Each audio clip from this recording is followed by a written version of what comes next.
Hello. Hello. Hey. How's it going? Good to hear from you. Yeah. Things are going well. Yeah. Good Good to stuff. catch you on a weekday. Yeah, always. I've been messing around with my audio. I joined another Discord just to try and sort it out. So if at any point you feel it's not what it sounds like to me, let me know. Yeah, sounds good. Yeah. I've Cool. been messing with mine too. I'm checking my settings. It looks like we're at the same level. I can like make it so I can hear myself, and then I can be like, "Oh, is that the same volume as you?" But like I can't really Yes. tell. It I seems. see that as a distraction for the most part. Y- If it as you're actively talking, if you can hear yourself, Yeah. Well, the that can idea, be a distraction. the idea is Yeah. just like I can just like enable it for like a second just to make sure like the levels aren't like totally off. Sure. But like Okay. I don't. Yeah, I'm trying to get better at audio. It's tough.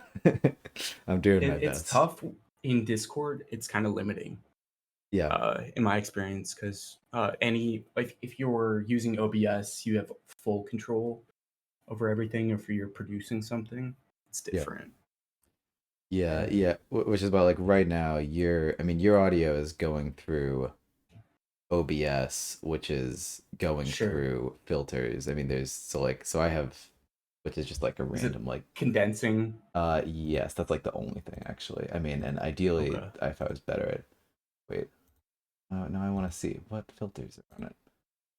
Okay, actually, no, there's no filters on it, but there were supposed to be, hypothetically. That's But fine. then whatever filters, then I Yeah. could listen to. I don't. But like, will you recommend like other apps besides Discord that are easier to use? Well, Discord is pretty limited, and they do that intentionally. It's the bare bones. I'm gonna set a noise gate. This is the level at which that I'll be able to at least eliminate some volume, Yeah, but make sure that people can hear each other. And I think the biggest thing that you want to cut out, at least, which I don't hear a whole lot from you, is the keyboard volume and your mouse clicking. That's tough. That's tough. You have to emit certain frequencies if you can. Yeah, yeah. I have. I yeah, mean, hopefully I'll get better at it. I'm gonna get a mic yeah. at some point, and I'll chat with my friend that knows how to do stuff. Sure. But figure it Yeah, I out. have a buddy as well who kind of pushes me in the right direction. Yeah, and good evening, Hagrata in chat. Nice to see you again today. Hello. But how have you been, Blox? It's been a little while. It's been a while. I figure we have a lot to talk about just with the new factions. Yeah, What's changed with that? What's changed in your life? But yeah, things are good. yeah, yeah, yeah. Have you been into deck building or like what sort of factions have you been queuing these days? I I have to admit the first thing when the new factions came out was my excitement with deck building because Yeah, I personally felt as though the events that came out were busted. When you compare the events that came out with the new decks and I look at the factions that I frequent, they seem so much more impactful and powerful in ways that would impact deck building. And I feel validated by that from users in the Discord who are also playing. Um, People like Jexic who know far more than me about deck building. Um, uh, yeah, just just wild abilities. You compare it to something like the cloaks, where you get an extra +1 attack for 1 unit on ranged attack, and then you look at some of the abilities of the new factions that aren't epic events that allow you to pull units to a gate or um, destroy a unit to give every single one of your units +1 attack on an offense. It's just not comparable. Um, so maybe I compared the worst of it with the cloaks to some of the best of it with the Crimson Order or Mountain Vargath. It, it's night and day. I really like the events that they brought into the game. I think they're very good. Oh, so you're saying they seem stronger I with I Crimson Order? I do. Yeah, I do. So you can always balance a unit by looking at its stats compared to what it costs. yeah, That's a pretty rudimentary analysis, and it doesn't factor in all of the other complexities with the the relationship between their abilities and what the summoner does and the intricacies of that. You can look at it just on its own, and I see the events as being really powerful. And I see that reflected at least in the Discord on its the win rates. Uh, there's some Yeah, novelty with the win rates of a new faction. People don't understand it, for sure. but I do think they're good. I do think that they're both good factions. They'll fit well. Yeah, yeah, I think so too. I mean, I guess like my take on like events and stuff would be that, like the deck as a whole always seems to be balanced, but like different parts of different tools within that can end up like higher or lower than that bar. So like once they enter the Sure. deck building sphere, it's like Blood Summon's pretty balanced in Fallen Kingdom. In any other deck, it's Yes. not. In any deck that's built No. around like a bunch of two cost units, it's just busted. And It's busted. yeah, Yeah, or at least it appears as being such. yeah, yeah, When you're playing against other deck building decks, you can't look at a card on its own and completely make the justification. yeah, In my opinion, Blood Summon just is one of the people that it's one of the cards that breaks the mold of what is broken and not broken because of the opportunities. yeah, yeah, yeah. But I love what's coming out. I'm especially looking forward to the what my buddy had mentioned was like kind of a frog deck, at least in the teasers. Yes, That might yes, be. I've heard. And hey, Shadenka in chat, nice to see you as well. Hello, Glad to see you everyone. back. I've heard. Do you ever listen to the Plaid Hat podcasts? I listened to the most recent one, but And that's it. that they Yeah, they and so you heard them tease the frogs a little bit. exactly. Exactly. It sounds cool. I Sounds think weird. yeah, It sounds like a new having take a on growth. faction, Yeah. a new take on what's that? A new take on like the growth concept. Sure. That like because Yeah. normally all the growth factions is just like I don't know, you just have a lot of boosts on all your units and it's good. And it's like you're growing potions? That's weird. Sounds cool. Yeah, they had mentioned something along the lines of running out of the the core ideas, and that they're kind of well on their own officially. They knew what was going to work up until this point, and now they're kind of swimming, wading in the water, trying to see what's going to make sense and what works, and Yeah. that's exciting to me. Yeah. Well, it's It exciting that yeah. Colby's always most excited about the next deck, like the next thing that he just made. Like I feel like that says a lot of Yeah. good about like the design space right now. That he just keeps being like as soon as like Fungal Dwarves and Eternal Council came out, he was Mhm. like, this is like when I feel like I really like got to like start doing some really new and exciting stuff with the systems in 2E. And it's just like every time there's a new deck, he's like, Mm. yeah, like one that my favorite one now is what do you say, Storm Goblins. Like he likes what he's doing there. It's just like that excites me a lot. I love that they come out with two at a time, because if they iteratively released one at a time, it puts the focus completely on how much either people hate it, if it's overpowered. Yeah. Um, I don't know if that makes sense, but No, I completely agree. it, it diverts all of the attention from one thing to multiple. It's kind of genius in a Yeah. way, but it also slows down the development time and And it's the a complexity of it. Yeah. yeah. And it's a two-person game. It's nice to have something new for each person. Like just makes Yeah. sense. So, let's talk about what are you excited to play? Do you want to play some older factions? Do you want to play a newer faction against something that I'm strong with? I'm really happy for whatever. Like for some reason I seem to not want to put down the Crimson Order. Like I just Oh, cannot. I'm just obsessed with them right now, but like sure. I'm happy to do anything Summoner Wars. I had a note just about that regarding how how you continue to have the motivation to play over and over again despite the repetitive nature of it. Every game is different, obviously. Yeah. But what motivates you to continue outside of the release of new factions to find that the drive to continue playing the same thing over and over again, or Yeah, picking a new faction and kind of diving into it? that's interesting. I mean, maybe it says something, the fact that like that's not a question that's really on my mind, or it's kind of just I'm Yes. playing, I'm having fun, I'm gonna keep playing, keep having fun.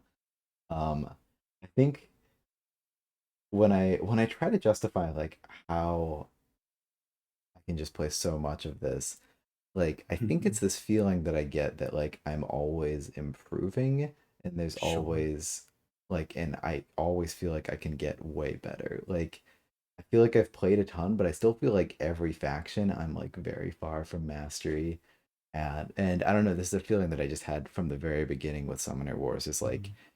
I messed up that game, and I don't know how exactly, but I'm confident I can do it better. And something Sure. about that, it's very satisfying. I think, did we talk about this last time? I don't know, but like A little something, bit. but We something, touched on this. Yeah. yeah. Well, Yeah. it was something else about like tactics versus strategy, like just being able Mm. to, like, I not needing to micromanage every single decision 20 turns in advance with Summoner Wars, and sort of just being True. able to like have a general strategy makes it very approachable. That's definitely my sort of game. I Shidenka says in chat, I love that. Shidenkai, Sure. is that how I should pronounce it? I think it's crazy. They were able to do 20 factions already that are completely different from each other. And they're still making new ones. Amazing. Yeah, I Mm. totally agree with that too. That like even in the master set, it's like each of the six factions has a totally different play style, and they're somehow like all balanced, and like they all work within the Yeah. system, and they're all incredibly simple and easy to pick up, and yet they each are super strong, but for a totally different reason. And that's just very impressive as well. Just how, and I think Colby said that on a podcast too. Just like that the Mm. second edition summoners are much less vanilla. Like they have a strength and they're really freaking good at that. And yeah. I love the differentiation between tactics and strategy because they are different. I see a tactic as being a position or a strength within the faction that you lean towards, and when you see it, you kind of you adopt it, and you fall into a pattern that um, you've seen before.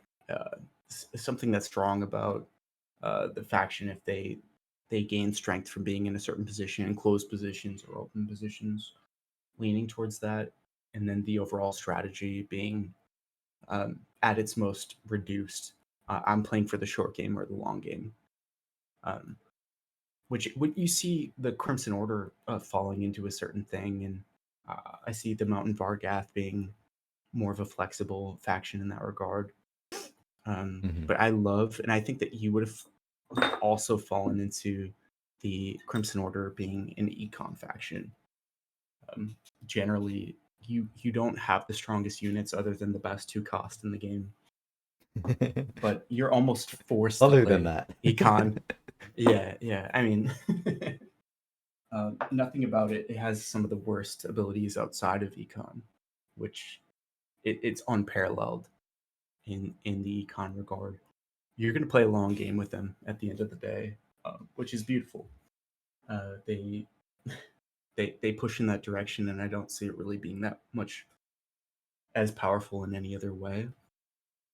And for that reason, they're super strong. You know, it's interesting that you say that. Like, well, and like my takes about the two new ones, like I still feel like I do not know for either. Like I can see these guys being played as a rush faction, or like as Mm, a horde yeah, faction, like you just aggressive. have tons of zero costs and whatnot. And yeah, like my default playstyle is to always have that econ option. Um, I am finding a fair few just being like I've occupied their gates, I've pushed them into a corner.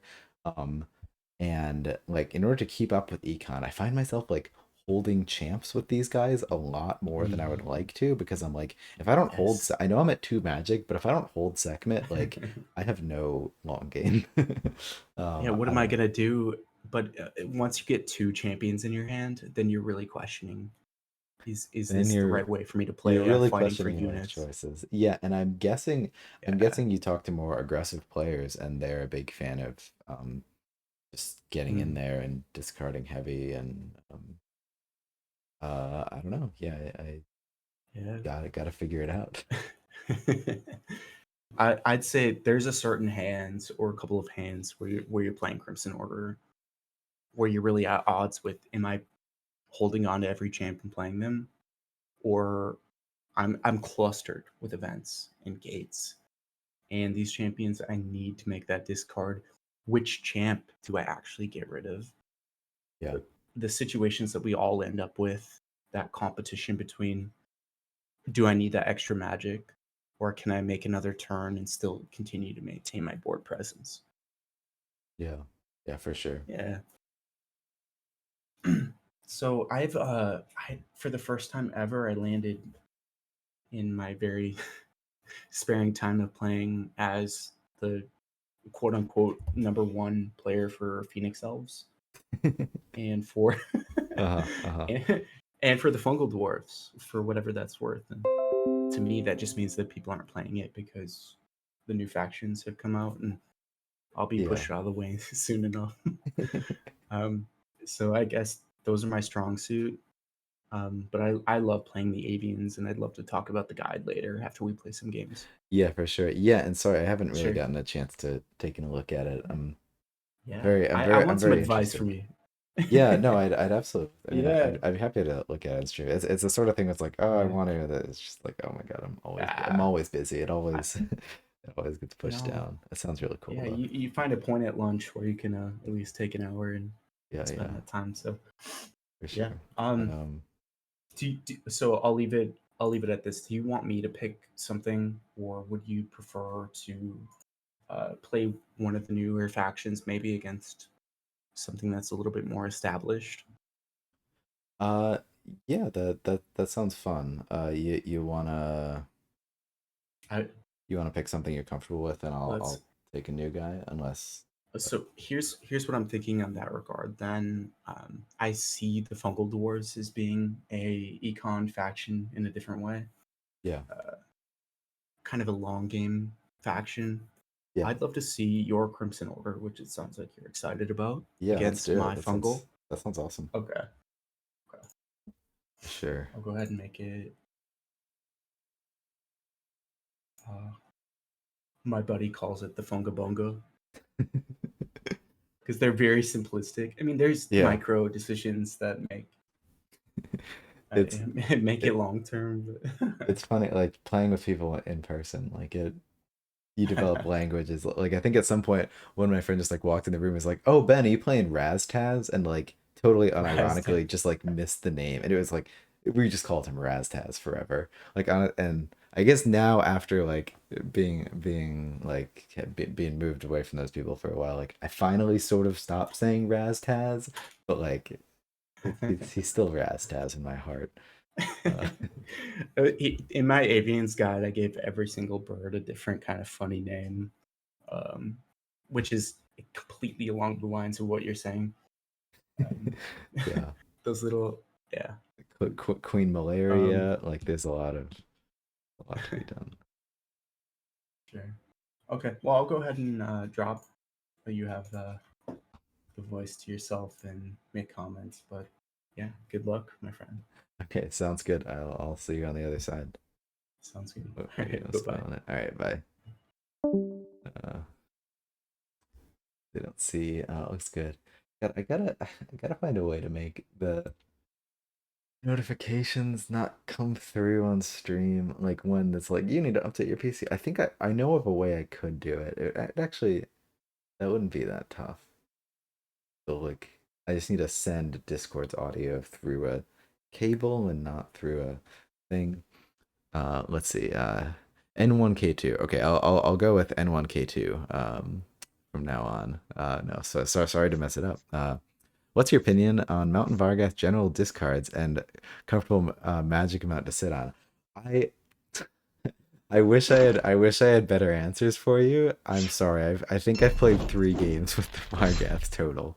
So I'm happy to speculate, and I sure will. I'll speculate away for you, but um, I'm sure people in the Discord that have played more Vargas could tell you. Like I think Jack Six a big fan. Um, like I think three when I think of these guys, sort of just for brute and something else. General discards, like what I'm doing, I don't know. I mean, I find it hard to use their. I think like I'm gonna figure out how to use the events more as I start playing more. That's that's something I struggle with. So right now I'm discarding a lot of events, but I think that's part of the process of learning. But like you have a bunch of events, if you don't think, I mean, when you start playing a good faction, a good rule of thumb is if you didn't use it this turn and you can't immediately see a use for next turn, you can discard it. And as you start to get better at a faction, you'll see less of that.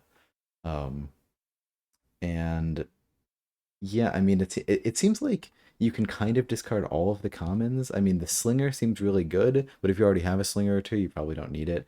I tend to see that because like we got champs that are really good and like our commons are expensive, that I'm discarding a fair bit. So I'm trying to I'm trying to I'm okay with discarding any number of commons. I really like playing Tordin, but that might just be because I see Big Lizard.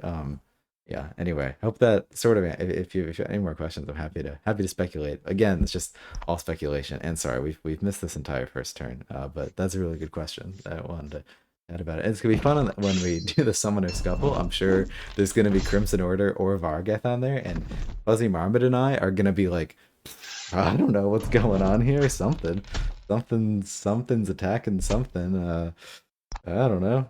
And that'll be fun. That'll be a fun dynamic. Let's get in there. Do we have convert already? We do. Okay. Wow.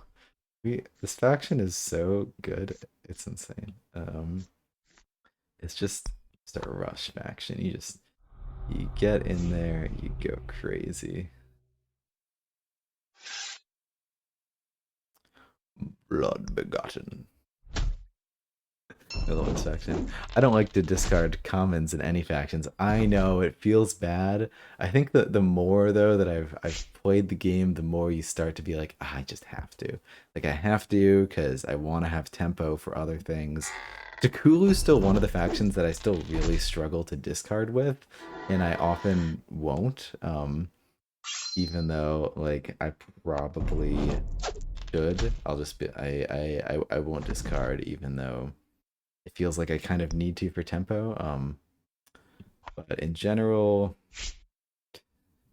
this is board state like turn one. I think I'm gonna discard this just to have something in the discard pile. No, I'm gonna hold it. Isn't that absurd? There's nothing in my discard pile. I have like 15 units out. Good luck dealing with that. Um, that's just ridiculous. These guys are definitely got cave goblins vibes of just you are being overwhelmed by a bunch of boys, by a whole lot of boys. There's certain commons. I mean, because I guess the way to think about it is like I need to be able if especially if they kill most of my units next turn, I need to have enough magic to have a turn. And so if I have a bunch of commons in hand and I have one magic, for most factions that's not gonna fly. For most factions you need three. And yeah, Hagrati, you got tips. Battle leader seems to be mostly useful as a general summoner reposition. At least I haven't needed anything beyond that. Um, battle leader is that's the one that like gives extra attack, extra move. Yeah, that's generally good. And when you can get the extra attack out of it, it's good. The events in Sunderheads feel in general a bit more situational, like or like a bit more like Rognak style, like is good. But it's not like it's not Crimson Order, like it's no convert, like it's where convert is insane. Convert. I think grabbing this forward gate spot would be pretty good, honestly. maybe not. Maybe I shouldn't have dropped that there. Because now I can't. I gotta get big attacks here though.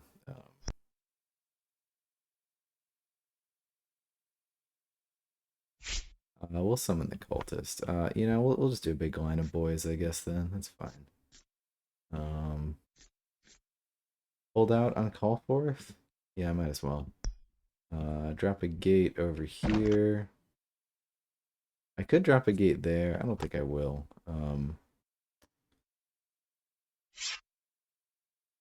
Blood begotten. Love this faction. Blood begotten. Sorry, I'll leave a message in a second. What's with my rolls these days? What's going on? So, seen a lot of ranged misses and whatnot. Discard that. We'll hold call forth. That's good enough to hold. Yeah, what we did 1 damage in that for.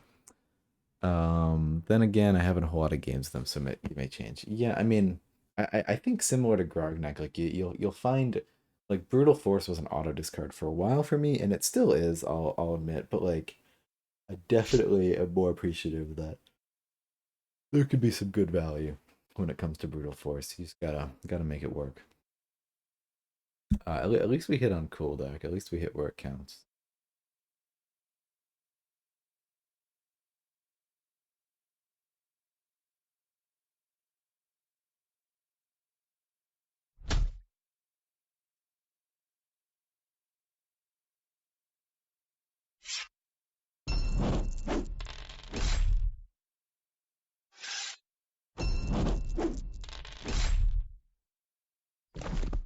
Oh, gotcha, gotcha.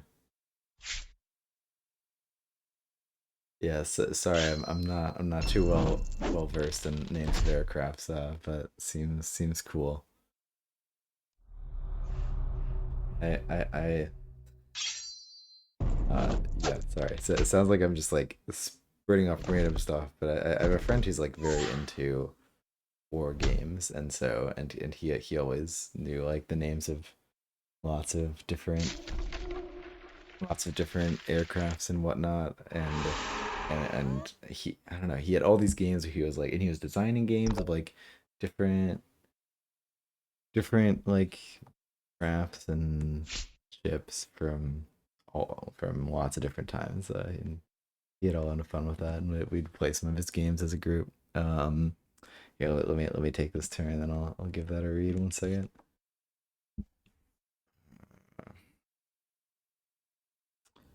I think I want to shoot Cool Deck. Like, I don't know. It just seems like a good strategy.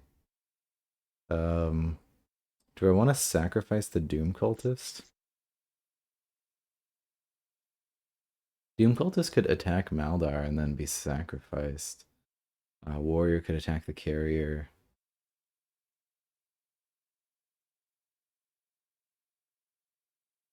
I do think I want to get up there. We're still saving Call Forth. I guess that's fine.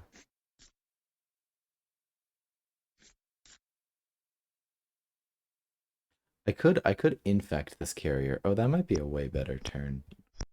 Um, that might be a better turn.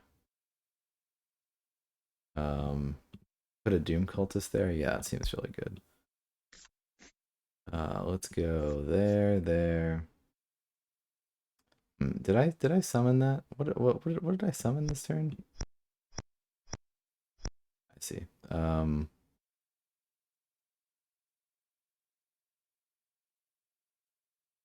Because maybe I want to be able to summon something in the move phase. Um,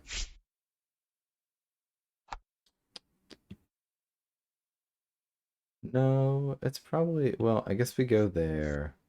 I still want to move Daymar up. I guess Daymar isn't attacking anything, so that's fine. Um, and let's hit it.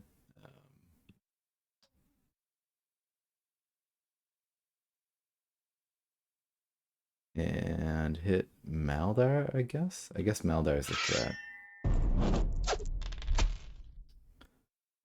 Then I will death right this cultist.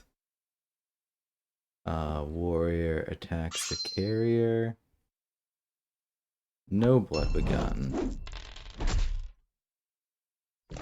And so yeah, I mean a lot of damage on cooldock is gonna make him worried. Nope, just kidding. No damage on cooldock. Dice are not doing good for us. Do we want the priest? I'm gonna discard it. It's a long turn. Not sure if leader is worthwhile unless you're getting the 4th attack, but maybe getting +2 aura to units that need to worth the play too. Yeah, I'm new to the game and 50-50 lost to the goats though, so I'm probably wrong. I mean, you play the game, you get better at the game, so I wouldn't I wouldn't deprecate yourself. It's good to chat about things. Yeah, I mean, it feels like value when you get the 4th attack. I guess like there's probably board states where moving your summoner is important enough that even though like you're not really getting value out of the event, you're getting value out of like the game in general, just like your summoner being there, it's not going to die or something, or you're able to get more efficient attacks because you're able to move your summoner to safety and get the plus bonus. So like I could definitely I think it's just situational. But yeah, it would definitely vary situation to situation. And you're right that the most value is when you get in the attack as well. Um About discarding commons. Certain commons I do discard. For example, the Vanguard Archers.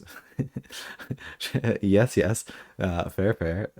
It's sometimes I drop one to be meat shotted, but other than that, they're discarded for magic, or to be a meat shield. The Vanguard comment. See, the thing about it's funny that you bring up the Citadel Archers like this because the Citadel archers become a lot better. I mean, they are the unit that like I pick up when I'm a beginning player and I'm like, what? I have to discard my commons, but I want to play them. If you like whenever you get comfortable discarding commons, like then Citadel archers can be a lot better. They're bad once you hit the mid game and like later when you don't want to discard as much, but like in the early game, drop a full hand of commons, boost up to like 6 or 7 magic, so you can get Colleen out and start to get some crazy plays. They're pretty huge. They can do a lot for you. But it's funny that plays into our discussion exactly. Like you have to be comfortable discarding with them, though. You have to be comfortable. You have to be comfortable discarding commons to get value out of them. But definitely varies, and you get a sense for which commons give you more value than others. Like lots of decks have a common that gives you the most value. Like tends to be like a 2/5, but it varies. Or it's like I'm playing Savannah Elves and I play all my border archers, but I don't necessarily need to play all of the spirit mages or what's a good example of like the value common of the set? I mean, I guess Citadel Knights are probably like it's like I don't know. It tends to be a 2/5 and like and my instinct will be to like hold on to those as much as possible. Um kind of wish I had held the thing that I discarded, but I can just call forth it, so it's totally fine. Discard. Call forth. Yeah, let's call forth one of these and one of these. Wait, do I need a guy in hand? No, I have a Doom Cultist. Um, Summon phase. There, there.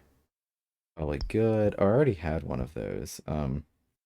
Do I want to change that then? And yeah, honestly, let's um no, we'll just discard it anyway. I don't mind. I feel like I want to discard a little bit more right now. Keep that servant there. Daemar goes here. Hack phase. We have convert. We have a Doom cultist in here, right? We sure do. Oh, it would be good to be able to drop a devout cultist there. Fine, fine, fine. Hate it. I hate it. I hate it. I'm sorry. Uh, and devout cultist. Okay, there we go.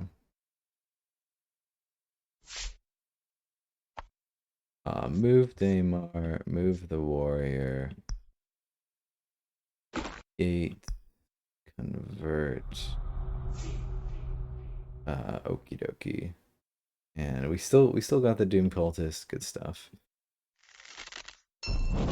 So this matchup's interesting because I feel like I need to play my 2/2s, which is normally like playing a 2/2 is kind of death against fungal dwarves, but it's just like I'm just gonna overrun you with 2/2s. Like I don't there's no other option here.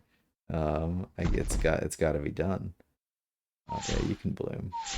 Oh, I should have clicked this. Oh, we can, huh? Oh, we can convert both of those. That's kind of insane. Yeah, sure, why not? We will attack over there, and then should I just put another Doom cultist down? I'm honestly tempted to.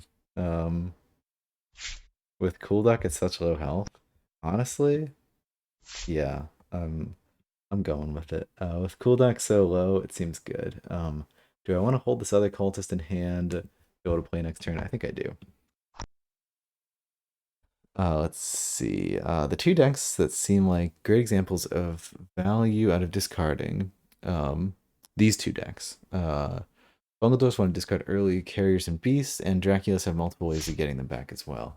Yeah, for sure. And Bungledores have the added thing of like they gotta get their engine going. And I mean, I guess it's just what you said. You want to discard carriers and beasts, but also you just want to get to them. Like the more cards in your discard pile, the more cards in your hand. Like you want to have a shaman, you want to have carriers, you want to have beasts. You want to have your events. Like you need magic. You just need to get on the board. So like it's not uncommon if you just have a hand, like just drop all 5 turn 1 as fungal dwarfs or something. And you really want to get a gate out. There's a lot of factions where you just do everything you can to get on the board.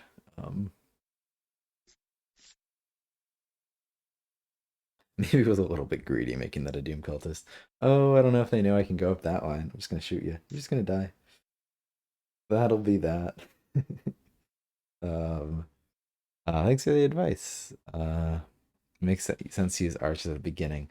Yeah, it's tough. Well, I mean, I mean, here's what I'd say. I just say try it because it's definitely like this being comfortable discarding more is tough, and it took me a while, and it's not always right. It's not like it's the strategy. But often it just gives you more options to have more magic in the early game. But the problem is, well, how do I still have a late game because I dropped a lot more cards, and you get a feel for that. But I'd recommend just trying it, especially with decks like Sarah and Edia. Those are great decks to like start. They sort of teach you to discard heavy because they reward that. They reward you having a lot of magic, and Edia rewards you getting to the end of your deck quicker because then you have Katu to be relevant the sooner. Um, no, I don't think they. But maybe they got release force. Surely they see this gate. So it's not. It's an easy thing to miss. So like, I understand. I don't know if I wanted to double infect there. I mean, the fact that they didn't have any beasts this turn definitely benefited me. How much magic did I start this turn with? 4. Interesting.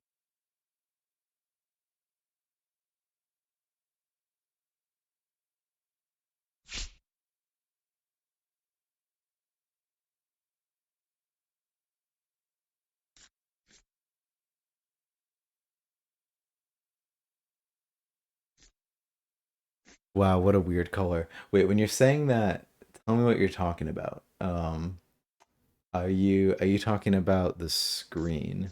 Because I've been having issues. What color are you chatting about?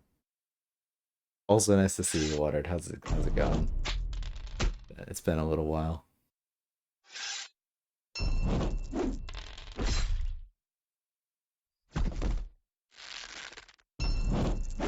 Yeah, let me. I'm trying to play with it. I haven't figured out how to use this capture card. Let me, since you're here, okay, so I'm gonna press a default. So a little bit less red. Does it look less red now? This is how it normally looks. Maybe, and then I'll try to going back to orange. I accidentally had on my night shift mode last night, and it was just totally orange. Okay, I'm gonna try to desaturate it a little bit. I just don't know how to use this capture card, basically. And you might be asking, why the heck are you using a cap? I mean, it's like this is like all the way saturated. Woo. Um, I don't know. I'm gonna like 10 points of desaturation. That look like any better or something? I just don't know how to use this. I'm using a capture card like from my Mac to this. I appreciate you pointing it out. Maybe just not important overall, just surprised. No, it's been bugging me. I've been like comparing my videos and it's like no, I appreciate you pointing it out. Like because it's not something I want. But I don't quite know how to fix it. And it might just be like my capture card's not good enough to like do good things, but surely, surely, right? There we go, black and white. Does this look any better watered? Like, does this are you still seeing what you noticed? Does it seem less saturated? Okay. Does it still seem like a little bit more saturated than you'd want it to be though? And so sorry for drilling you. I'm just like very curious about this.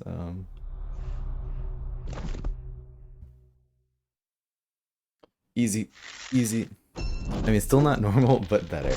Okay, we take that because it looks a little bit green or something. It might just.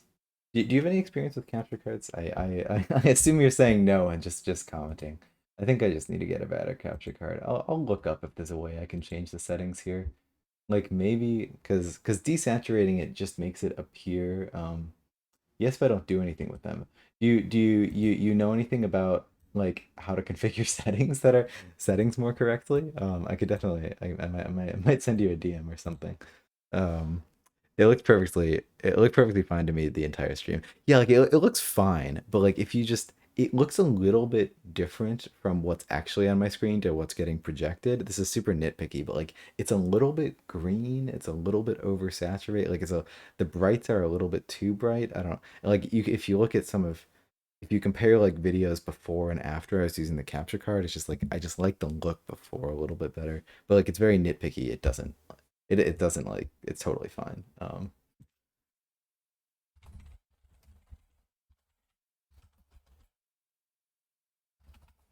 Looks like we're doing a rematch.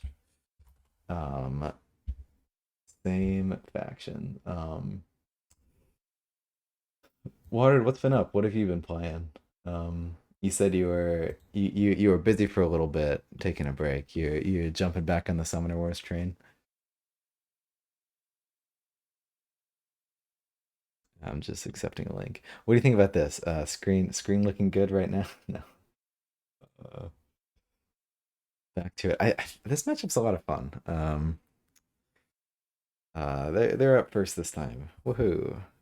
Wait, they were up first last time too.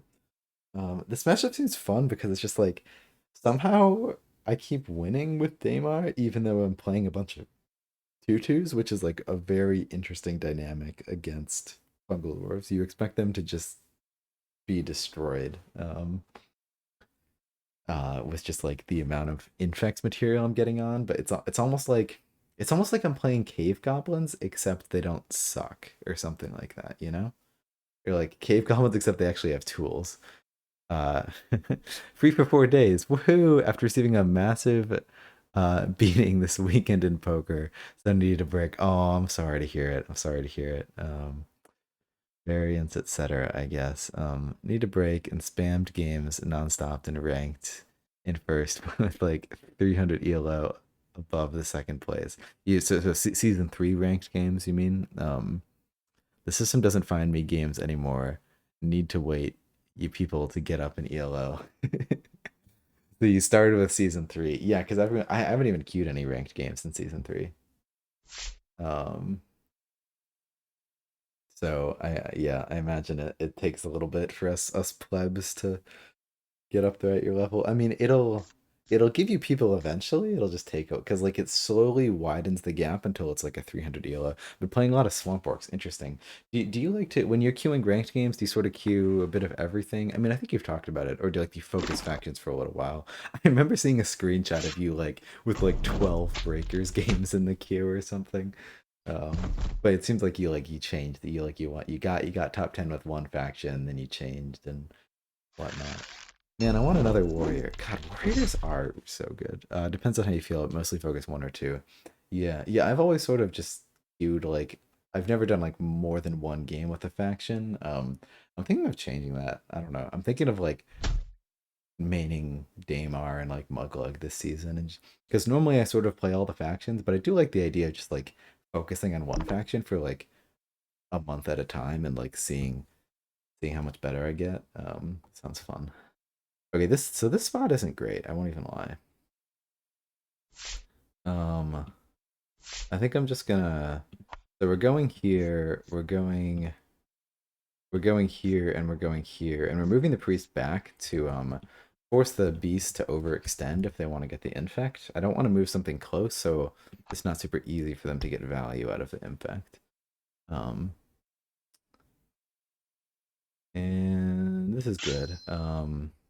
Gonna Blood Begotten because we're just gonna heal that health anyway, and I'd probably do it any like I'm pretty greedy when it comes to Blood Begotten. What's up with my melee dice? I'm normally not superstitious, but like I am like it's like huh.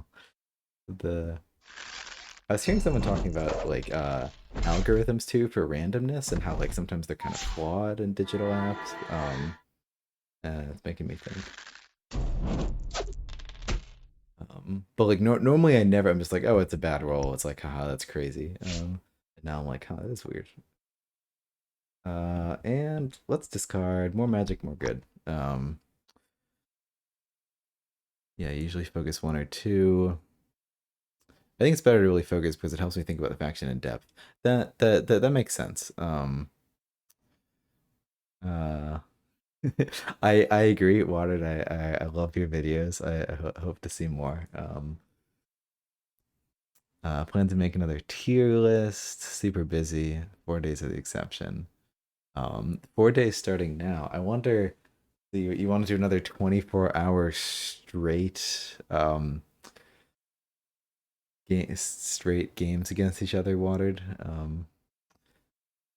48 hours even, just non-stop Summoner Wars. Cheerless videos, 3 strategy guides for Summoner Warzone. Yeah, good stuff. Good stuff. I tried a format the other day that you might enjoy, Watered, because I know you're a Blitz player. I'm free to play if you want for a few hours. Unfortunately, not.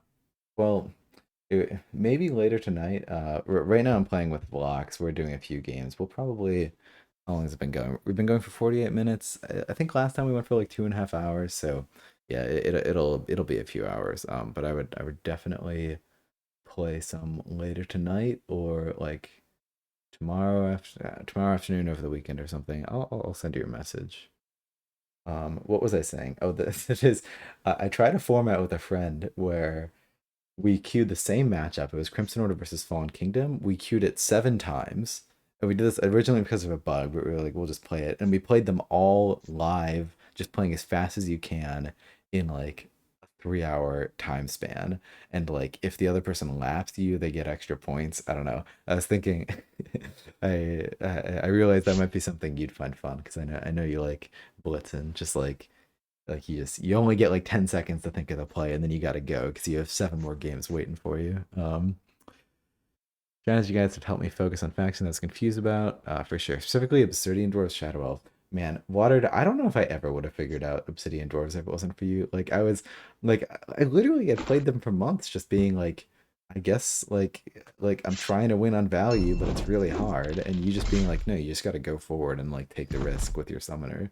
Like it was like, oh, it makes sense. Like I see the power level. See, things are going a lot less good this game. Um, this is where I start talking about, oh no, this matchup's bad for me, blah blah blah. I need to draw a gate. I'm realizing this very quickly. I'm getting overwhelmed. I need a gate. This guy not going to 3? That guy's not going to 3. He's getting murdered.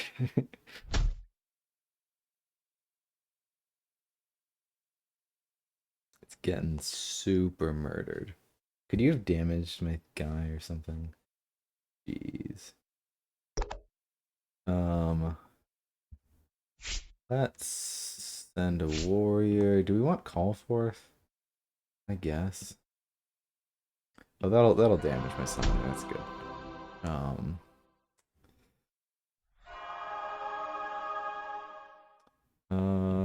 This and this looks good.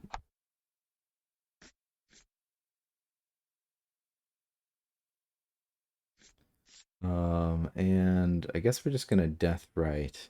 Do I need to move back 2 spaces? I don't really think I want them to infect that, so I think I'm just gonna keep this here. And hopefully call it fine. Gonna death right this over here.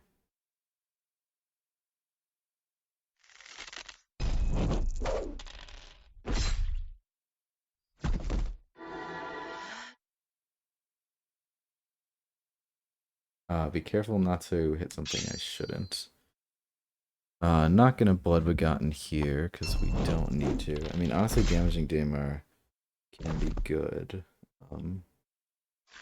Alright, we're cleaning up a little bit. That is not ideal. That's unfortunate. Get there.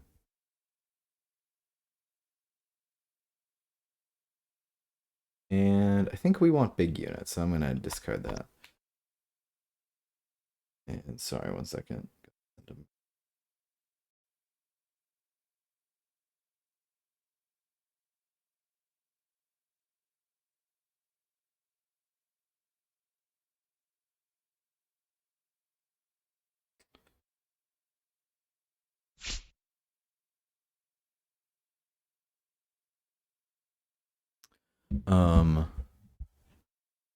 Let's see. Oh, you did a podcast. That's awesome.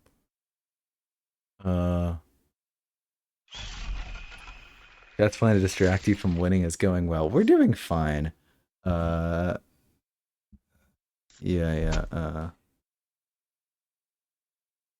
Oh, sorry. Gotta look at something.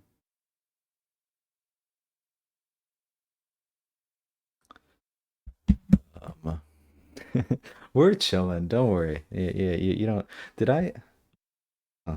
I sort of like reflexively held the call forth. Maybe I didn't want to. I got the gate anyways. Did a podcast talking about breaker strategy. Oh boy, yeah, I might need that. I feel like I'm good at breakers, and yet I lost in the Gen Con tournament with them, so basically I suck.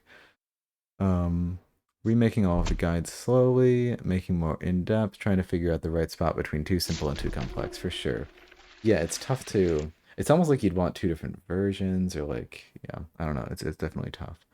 Discover Magic podcast. Yeah, I'm excited to keep listening to that. No idea about the matchup, but it seems complicated for Crimson Order. You have all those cultists that are perfect hosts. I know, right? That they're perfect hosts, and yet like my take so far is like I'm just gonna keep using them. I don't care. Like I don't like I'm just gonna hope to rush you down. I wouldn't be surprised if at the end of the day it's tough, but like, man, I got these 4/5s and they're really good. And you got Daemar, like for the same reasons that Maldaria can do pretty decent, is like that same principle can probably be applied. You got Convert, and I mean, like, Convert infects better than the Fungal Dwarves infect, so that can go a little nuts. So, like, so I think it's, we have tools. We have tools, and they're not bad. Um, let's see, what sort of attacks can I do? I'm probably just gonna have that priest heal itself. Let's just go here.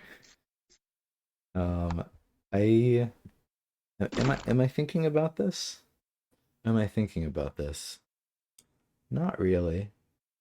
Should I be thinking about this? No, we're chilling. Um, we are big chilling. I could maybe be considering this play a little bit more. This is totally fine. We are big chilling. Gonna grab a Doom Cultist. This is gonna hit every time. If this misses, that kind of sucks. Easy. Easy. Doom Cultist. It sucks we don't have the... Deathrite is so good, right?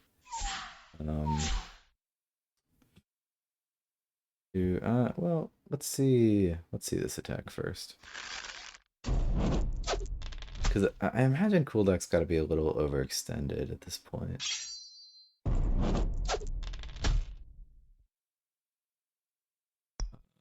Let's transfuse. God, that sound effect does not fit. It just doesn't.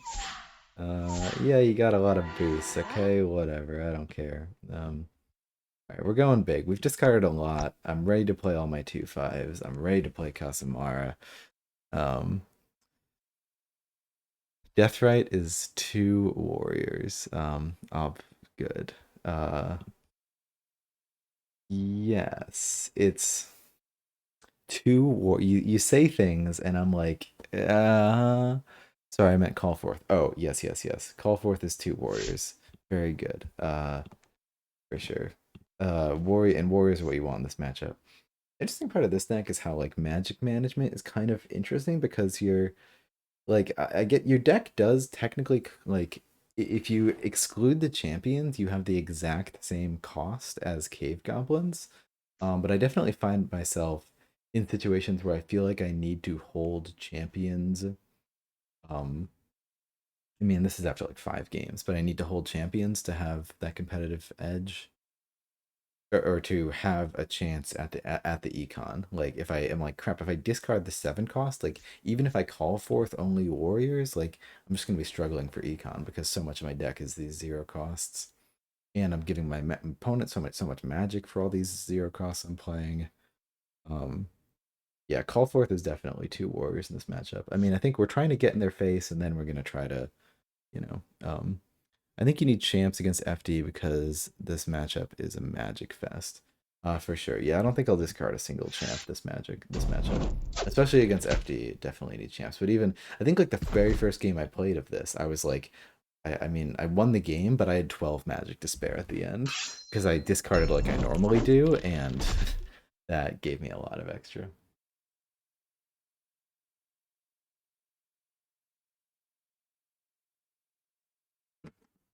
Which was funny. But still figuring out this faction is just fun. Like I'm just so addicted. Like I cannot stop wanting to play it. God, I could get. I mean, I guess they probably got released the spores. If I had a big thing, if I had second it, that'd be awesome right now.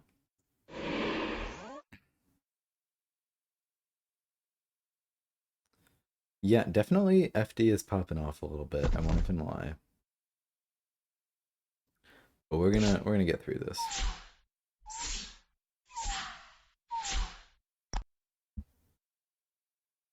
Call forth. I don't think I need.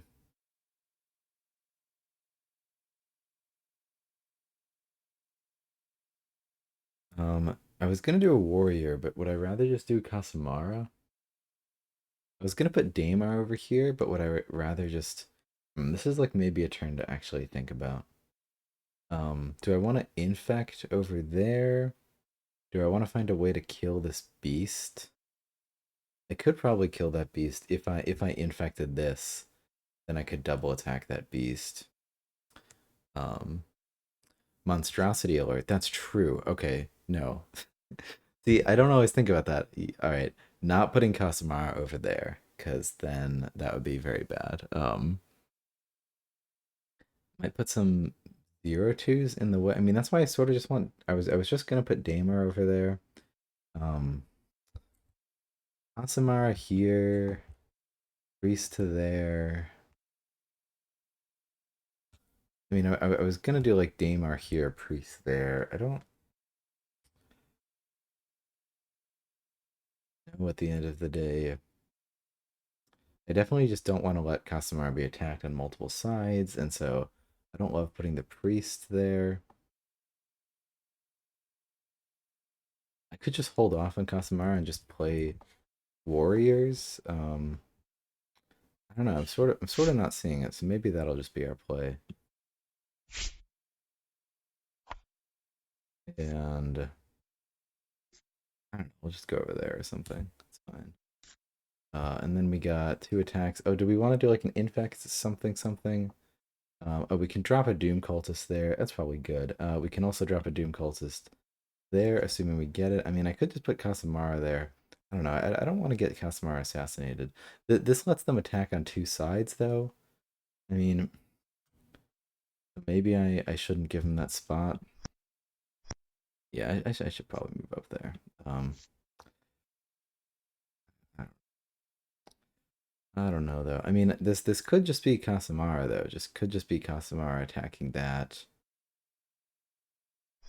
I mean, that seems pretty good, right? Like Casamara, Daemar, blah blah blah.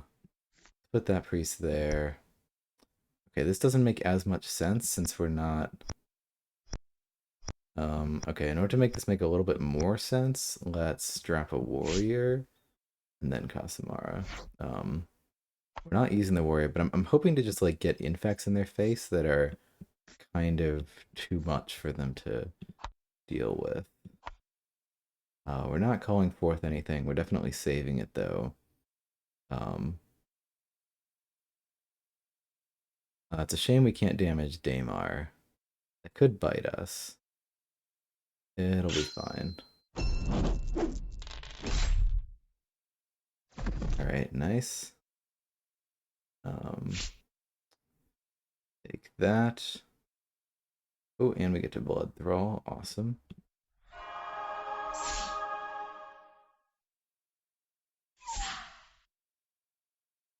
Monster. What? What is game? Okay. Monstrosity and Daemar seems dash EV. What does that mean?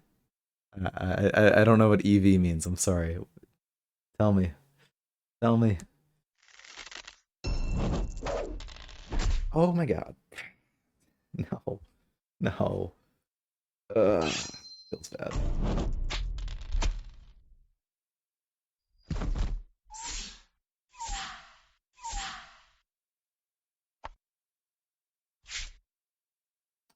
Um, I just got a message. Do you feel a monster coming?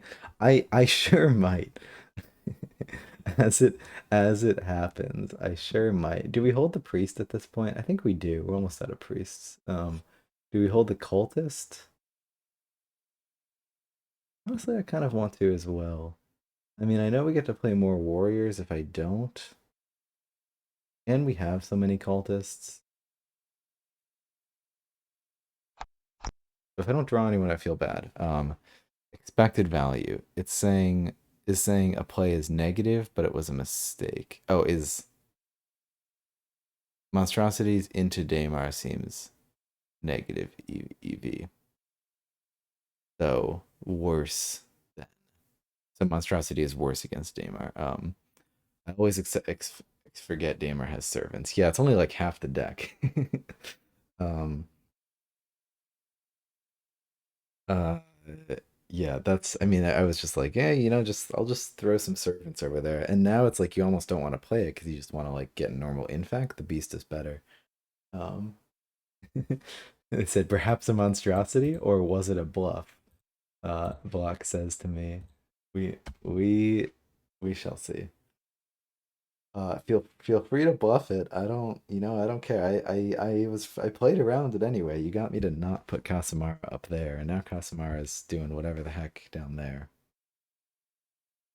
Yeah, I guess I didn't really necessarily need that priest over there, did I? Because as long as I'm infecting that square, we have another convert this game, right? Yeah. We're starting to overrun. That's sort of our job. I mean, I feel like part of this, and I'm definitely learning how little I know about the Fallen Kingdom Fungal Dwarves matchup.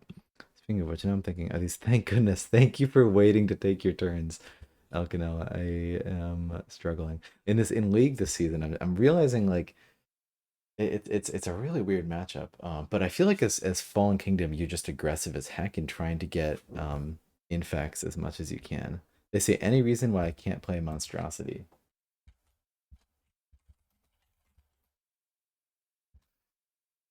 Uh, you can't play Monstrosity right now? That doesn't make any sense. Uh, Vlox says can't play Monstrosity. What?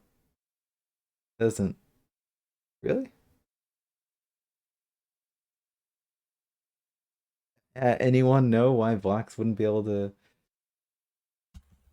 play Monstrosity right now? They say they already reloaded the page. That doesn't make any sense.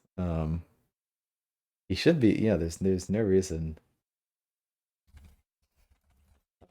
he shouldn't reload again. Maybe you got to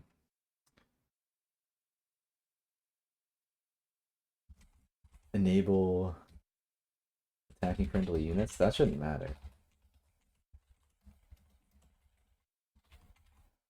Or you can hear my loud ass keyboard. Um, not I have a screenshot of not green. That does in fact look not green. Maybe he can't emotionally play monstrosity. Um, that is weird.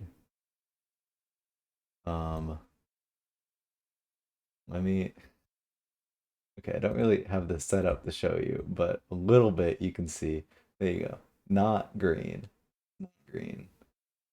Why isn't it green? Why isn't it green?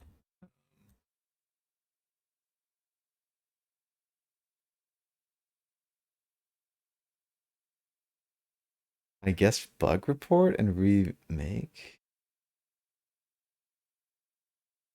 I guess it's a bug.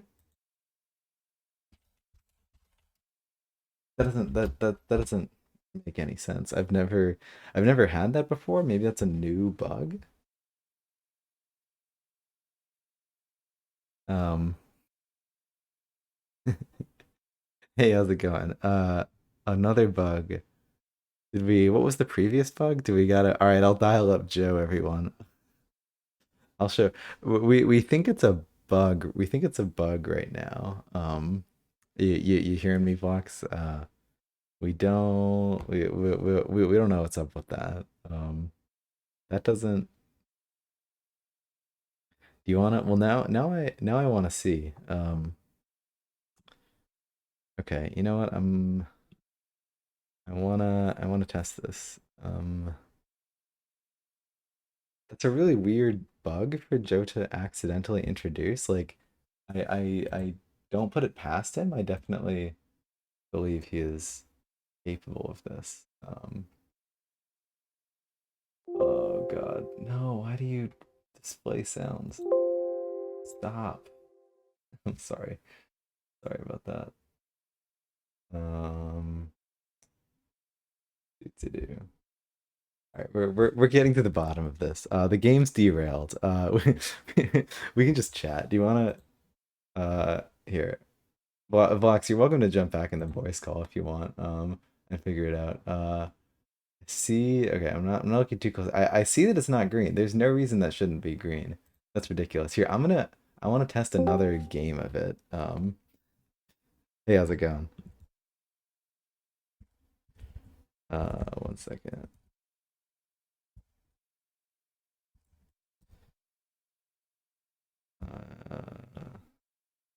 I'm not hearing you. Is there a reason? Oh, I think you're muted right now. That's why I can't hear you. Oh my God. All right, we're getting to the bottom of this. Don't worry. And by getting to the bottom of this, I mean I'm testing it because I need to. I think you're still, if you're on desktop blocks, like the bottom left hand side, you can see like you can unmute. Um, there's like it's a little bit hard to see. Oh, Hey, sorry there you about go. that, everybody. No, you're good. I'm genuinely confused. Like, That oh, doesn't. am I missing a mechanic I did not understand? No, you're Uh, definitely like you're definitely not. You're at 3 magic. I don't understand either. I don't know that Monstrosity would fix anything for me in my situation, but Well, that's still ridiculous.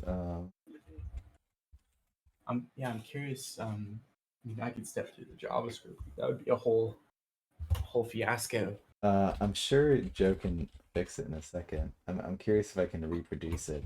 And now I'm trying to log in on another account. Oh my god, which I clearly like forgot the password to.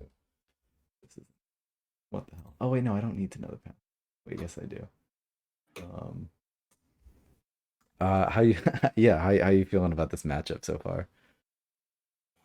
Well, I've just about only lost on this matchup, which is specifically why I wanted to play it, so I could just figure out, kind of tailor in what I'm doing wrong. Yeah, Um, yeah, the the cultists seem to find their way in, to out macro me in certain situations where I feel like the fungal have that infinite loop. Um, Hold on, give me a second here, just for my audio. yeah. And I'm here. I'm sending a link in this Discord chat, but just ignore that. I'm just accepting for myself. Oh, not exactly sure what happened here. We're bug fixing. It's good to chat anyway. Just Yeah. taking a little break in between. I mean, we could just call it a bug and move on, but now I'm determined. No, yeah, I'm more curious than I am. I don't care about winning, obviously. Well, I mean, I'm not. Yeah, I mean, I'm not really gonna Yeah. email. How do I not know any of my passwords? I have, yeah, my audio completely moved into crackles. Um, You say you feel Let like me you have grab an my audio? AirPods. I'll be right back in a Okay. couple of seconds here.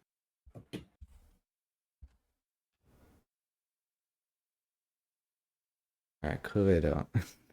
Yeah, I guess the update had some unforeseen breaks. Yeah, Joe, you ruined everything. What's going on there? Um, how? Let me.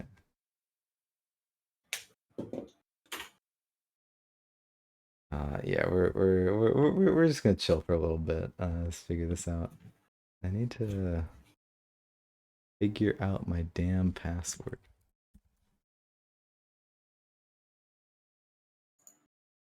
Shoot.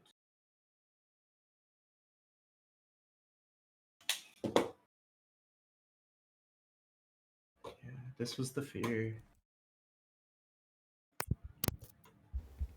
Okay. Oh, figured out my. Oh, is everybody else's audio fine? I feel like it's just mine.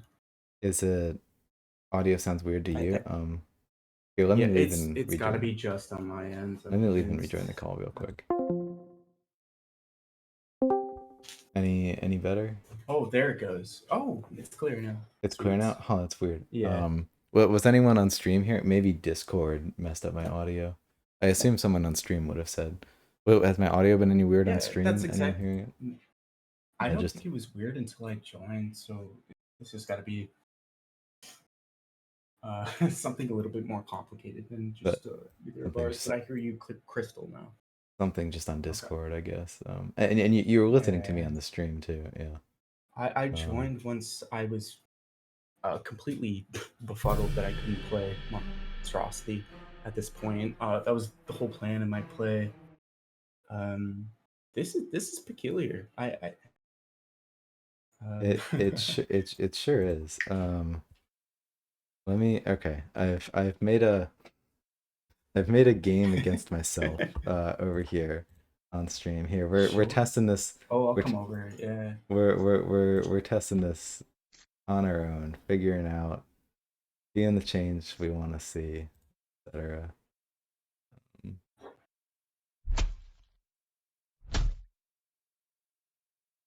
Hmm. Well, I imagine Monstrosity can still be played in some situations because, well, I know that I haven't played him today, but I've used Monstrosity in another game today. In another game today, Um, you have. Yeah, So then what the yeah. heck would Well, have? I've used him. I haven't summoned him today. I don't think so. That's different. Whatever the summoning requirements are, Yeah. could have been messed up. Oh, I pressed move on when I shouldn't have. Fine. All right, we're doing it. I'm playing game on this other stream.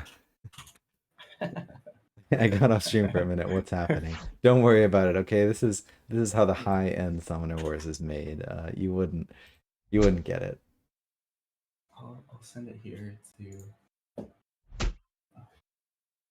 Yeah, it's Quixote Crusaders. Wondering, that's my buddy. yeah. Okay. We're investigating a bug, seeing if it's across all situations. Of course, in both these games, it's taken me forever to draw monstrosity. I guess I should like play a shaman or something. We're having fun. We're bug fixing. It's great. Joe, the bug that we had earlier, I emailed Joe about it. There was like a bug in real time games not updating. And Joe fixed it, like in a matter of hours or something. Like he emailed me back right away and was like That's pretty wild. looking at it. Yeah, Joe's great. He's always on the case. I've not drawn monstrosity in either of these games.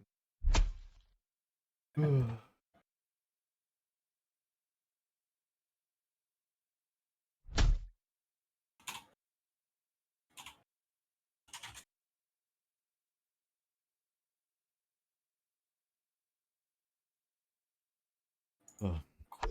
What else? So what else has been going on with you? What other decks did you say you were playing?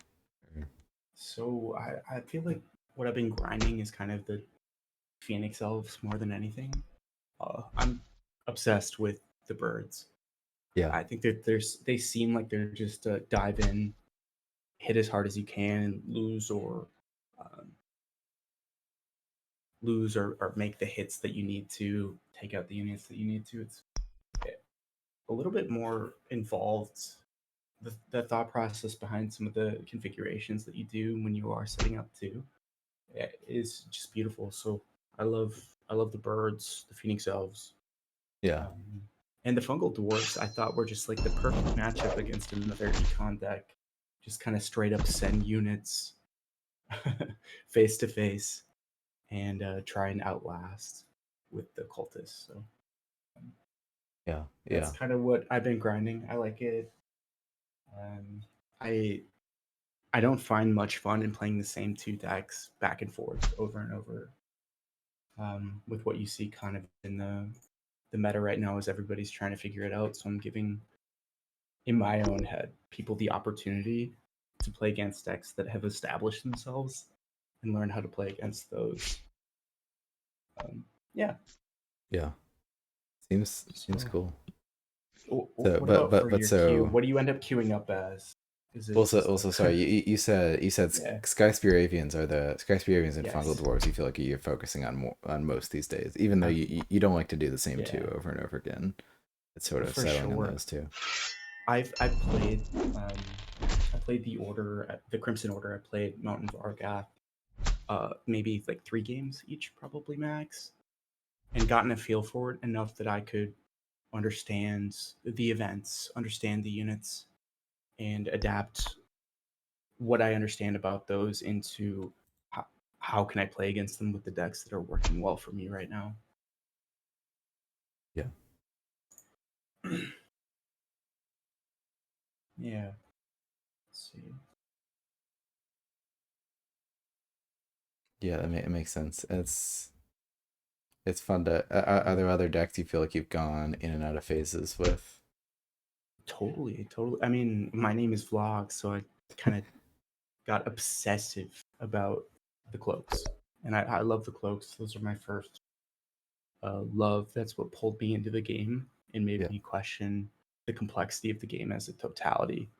yeah, Uh, they even in the game we played last stream, looking back on it and hearing the decision making that you were thinking of, despite it being a pretty quick game, was the exact reason why I fell in love with Summoner Wars as a whole. There's so many choices that you can make, and there's no guarantee that the choice that you're gonna make is is the best one.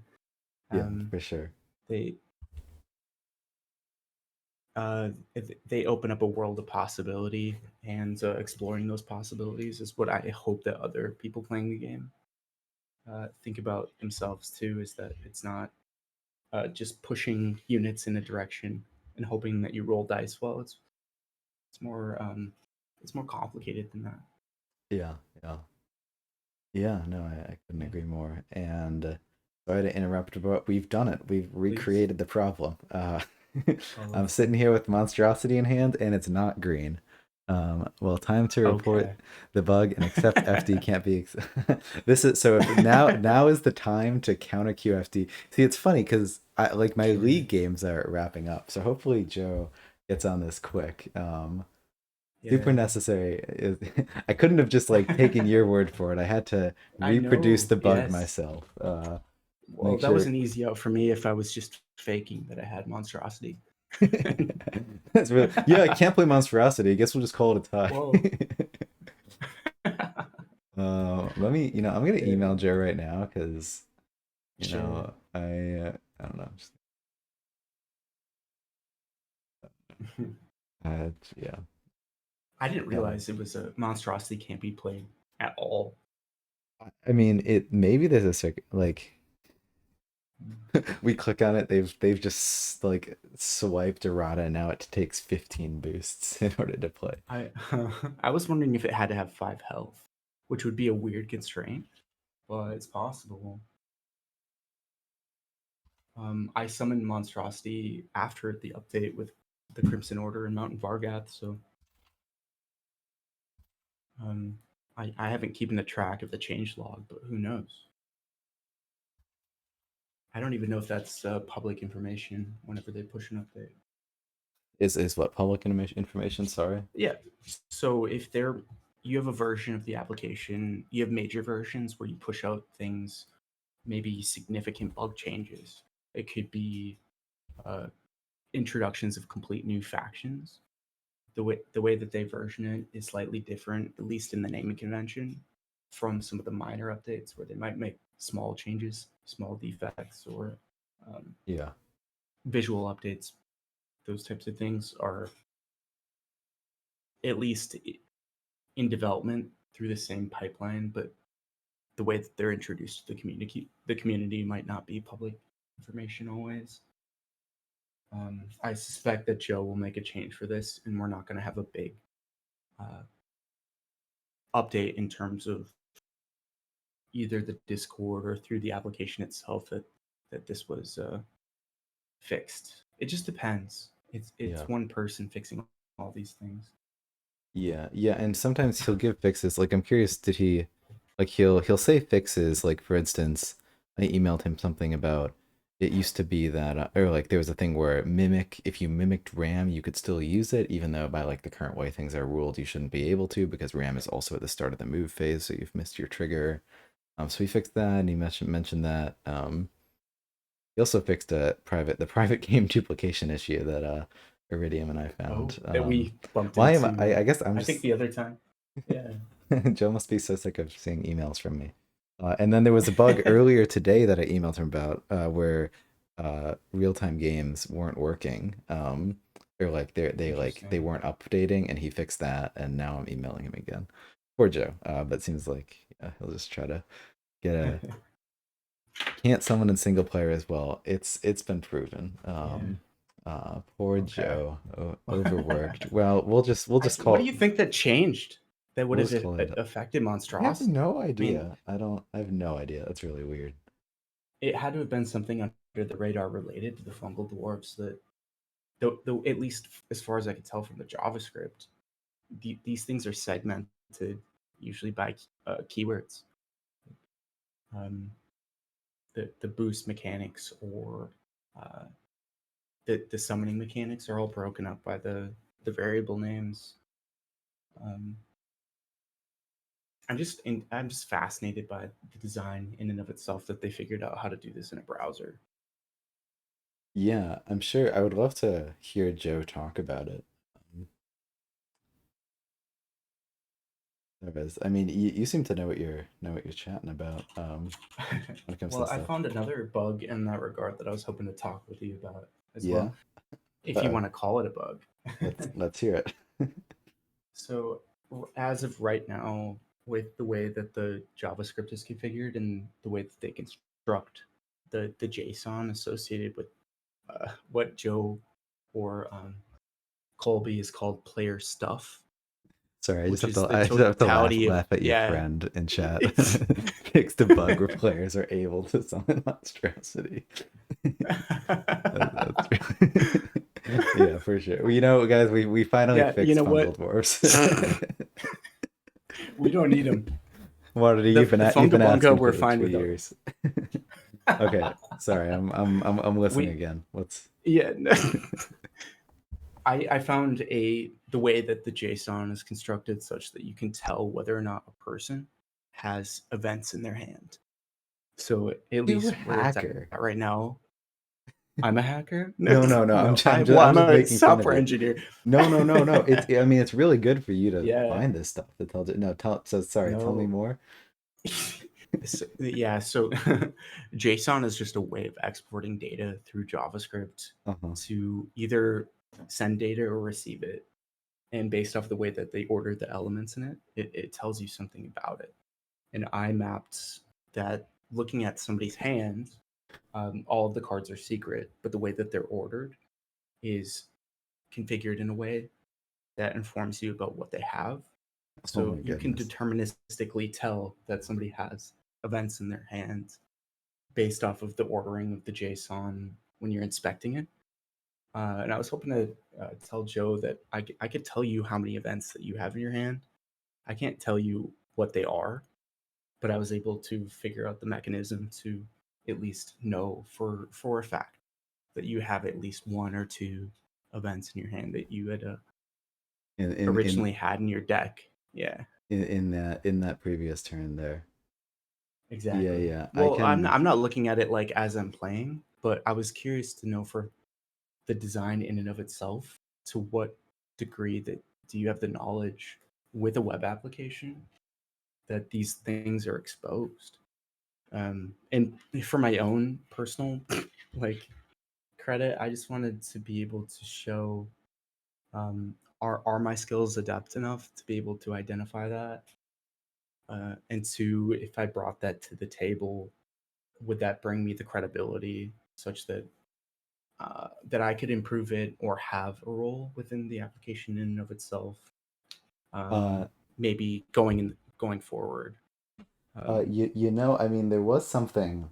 Yeah, This is like long time news and whatnot, but I definitely remember at some point they said that like they were looking for someone to like get or someone to assist Joe as like someone who would like yeah. understand it would be like a it would be a part-time job that wouldn't be permanent and whatnot, but they wanted someone to No, help out.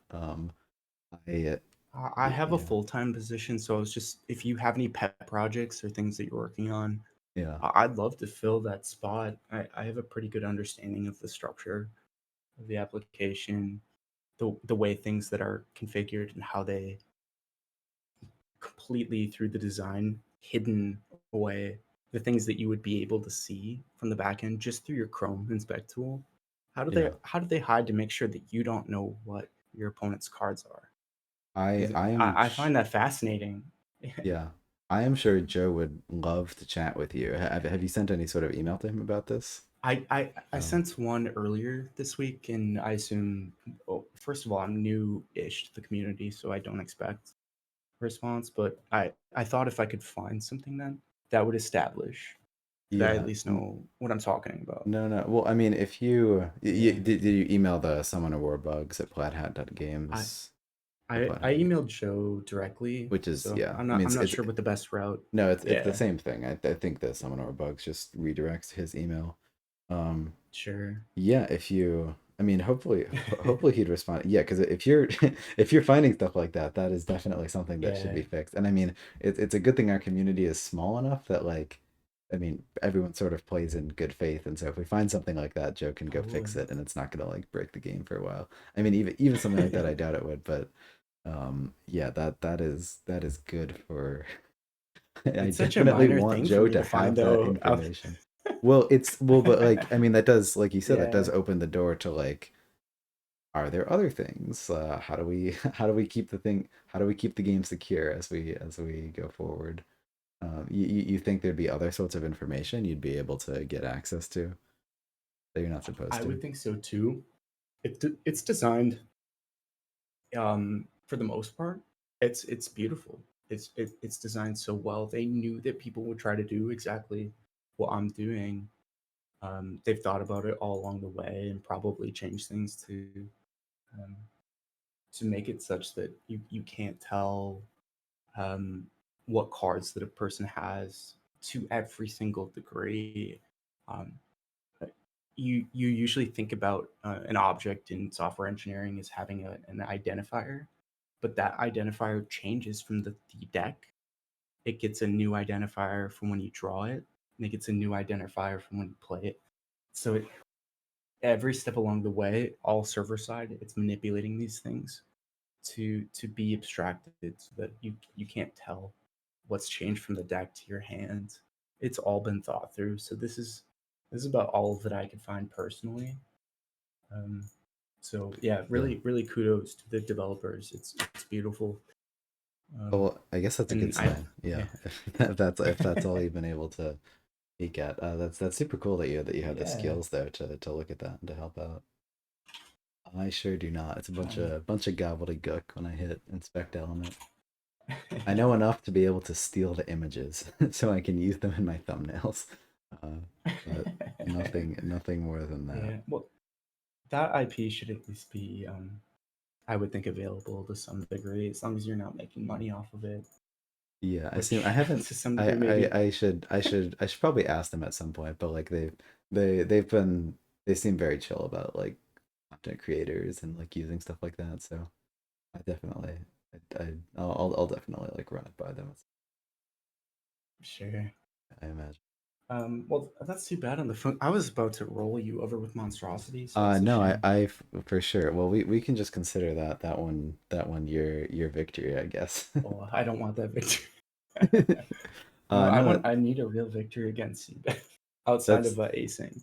that's Yeah. unfortunate because yeah, it'd be an interesting game to. I mean, we could just like pretend that that's monstrosity. It's not gonna work. I don't know how to take that all the way. Uh, Um, it would be complicated. We'd have to just like pretend that a monstrosity exists, and I'll attack it, and then like if it ever dies, I'll start then rolling what? Yeah. dice in person. It doesn't work. We should just call this game. Um, I, uh, cool. it's Well, definitely you know like what? it's a very interesting matchup.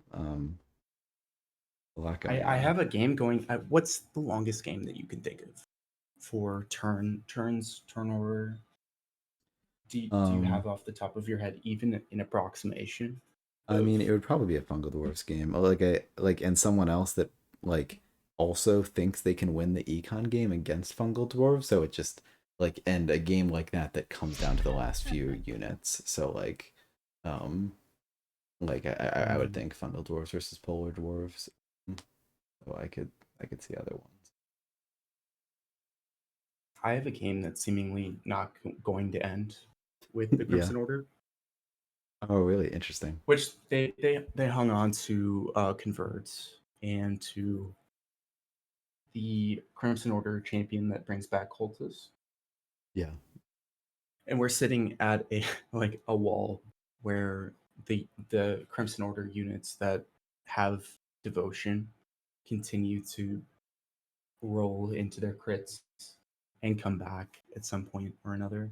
We're going on over 20 turns back and forth, That's uh, crazy. Yeah. which I didn't even realize was a possibility in the game. It's the longest game That's funny. Have you had I've seen. games Yeah, where like both people are out of their deck and like all the units are gone on the board and it's down to just like the last like summoners in the like if you never. never No. yeah there's Yeah. I mean that's a true econ game. That's a game that comes to and a lot of like normally games don't do that because like I mean, someone is usually winning by enough that it doesn't come down to the last few Yes. units, or the other person recognizes that they're losing, and so they like go for an assassination or something. But sometimes when it's close, both people will go down all the way, and that's my type of games. I love econ games like that. I think it's beautiful. Yeah, it literally goes down to the wire. Uh, ends up being not just that both players are matched perfectly, but the roles end up working as such. Um, Sometimes part of me is looking for that quick game, have some resolution. Oh, I made the right decisions. Yeah. Um, yeah, Oh, what you sent me, I think might have been a game invite link. I sent Uh, you me as a Phoenix Elves oh, I see. game. I got error joining none. Joe, fix your app. Is there supposed to be a I'm gonna get it backslash from. at the end of it? Is that wrong? Hmm. Nope, there's not. There we go. I You fixed would it. think it'd be a forward slash. I got rid of the slash at the end, and Yeah. now I have an invite link. You want to take on my Crimson Order again? Sure. Yeah. I Although I can't. feel like this is a tough matchup as well. I think Crimson Order is very It good. is well. They keep no. I'm happy to play something else too. Well, people have been talking about that in the Discord streaming channel. Sorry, I gotta check something else too. Yeah, people are talking about it in the content streaming channel. The people because I think Purse Warden is playing Phoenix Elves um in the newest scuffle. They assumed it'd be a tough matchup, and then Watered came out saying they think it's in favor of PE, and some other people, yeah, and then Hmm. Redacted also. I don't know. So people are debating it. Lots of debates to be had. Vargath, you guys, you want to Yeah. see Vargath versus PE? Well, let's do it.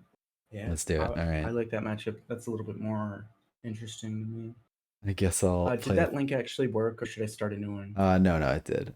Here, I don't. I have it up on stream. Don't look at that. Sweet. I'm not. I'm not.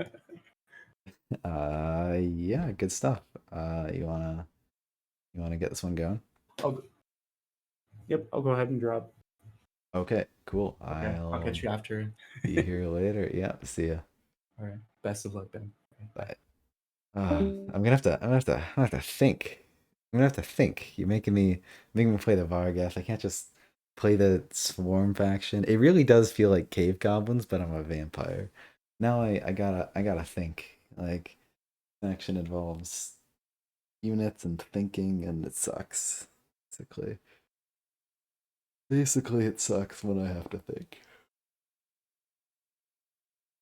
Yeah, the Crimson Order just like they're like what they're trying to do just seems so obvious and just like easy to execute on a turn to turn thing.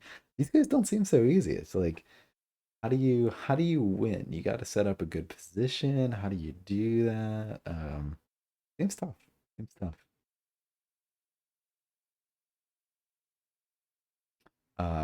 We're gonna get there though. Definitely Phoenix Elves. I mean, I think we'll probably be on the aggressive. We can probably set things up in the way that we'd like to. So I don't know. I'm hopeful. We're gonna get it done.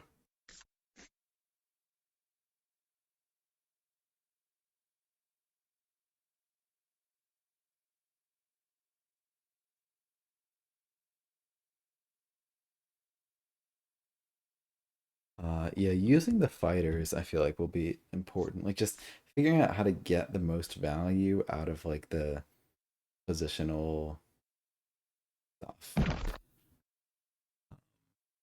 It will be good. Interesting. Gate. I probably will take that bait and occupy it. No, I don't think I will. It's this faction. Um,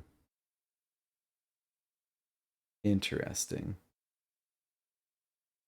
Um,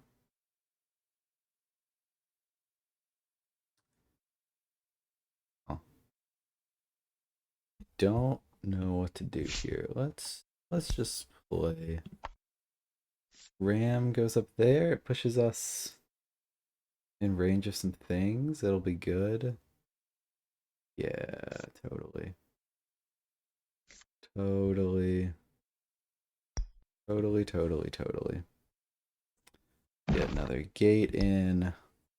See, this is like new faction to me. Ramming advance, it's gone. I don't know how to use it.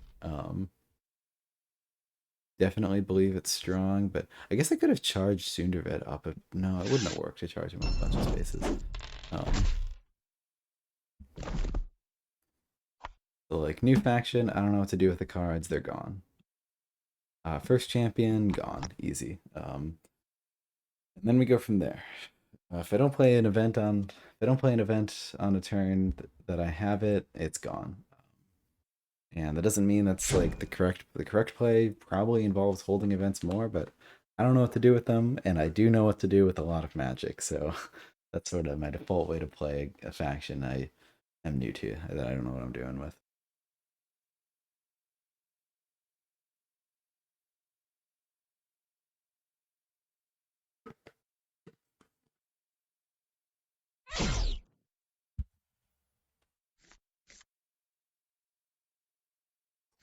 I wonder, do you think lowering the saturation would be better here? I guess I'll learn more about it later. What if I? Oh, is this point? Is it too dark? Like, are the colors a lot less interesting than you feel like they should be? Just I lowered the saturation like 20 points here. Still looks green still looks kind of green, as opposed to like this is what it would be. More saturation. Looks kind of dull, right? Like, I don't know if that's actually good. Here, I'm gonna try it here and tell me what you think. We're figuring out how to use capture cards. Meanwhile, they took a turn. Isn't that funny? Um, um, no cheap tricks, just good. Yeah, like I gotta play the game or something. So mean. It's a shame we can't ram the Ember. We didn't draw a Brute. Brute would be great here. We could just play two Glory Callers. Honestly, I think I will. Lol. I repeat, LOL. Um, um, Start of turn. Oh, I can't ram units adjacent to Maul. No. Ah. All right, never mind. It was a good try. um. Oh, let's push that up there a little bit. And no ram. Sadness. Do I want to have something else sitting here to also attack it? I feel like I want something. Um, Maybe like a fighter with a collar here. I don't know, just like a big unit that's not gonna hit things. Um, here, and let's just get up there.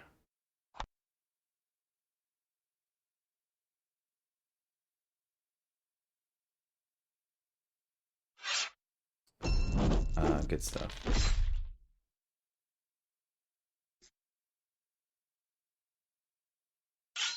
And we'll just beat up on the guard. Attack with the guy with less dice first on the mage, and then we'll roll two specials. Dang it. I still don't know what I'm doing. I could retreat a little bit. I don't really see a reason to. Um, I'm gonna play a big lizard, and then we're gonna win. All right, that's the strategy. Big lizard equals winning.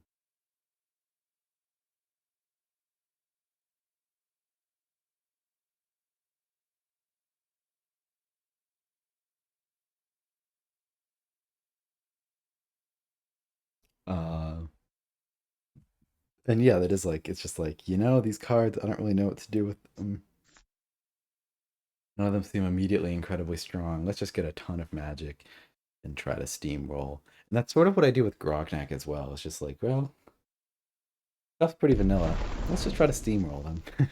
But we got good stats, and I guess that's what you're doing with Sundervid. Is just the steamroll plan. We got a gate now. Like if I had had a gate that other time, maybe I could have used Stronghold. Like I see clever uses of Stronghold. It just like makes me think. And who wants that? Who wants to have to think?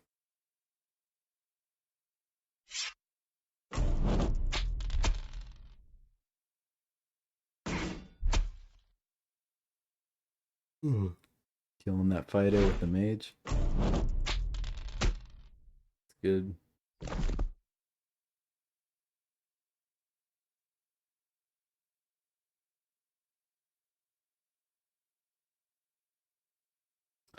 The brute and the collar is good, but unfortunately, well, um, no, it's only if we force the target that we get the ram bonus. That's unfortunate. See what they call. You probably call the guard because it's easier for me to kill. Call the mage. What, we got a flare or something?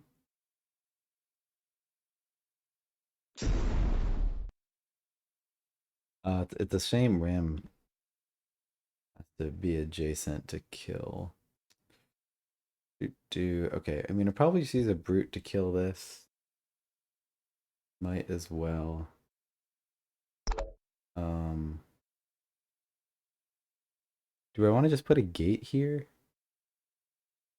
I mean, maybe I don't need to bother using a brute to kill it. I don't know. It seems good, right?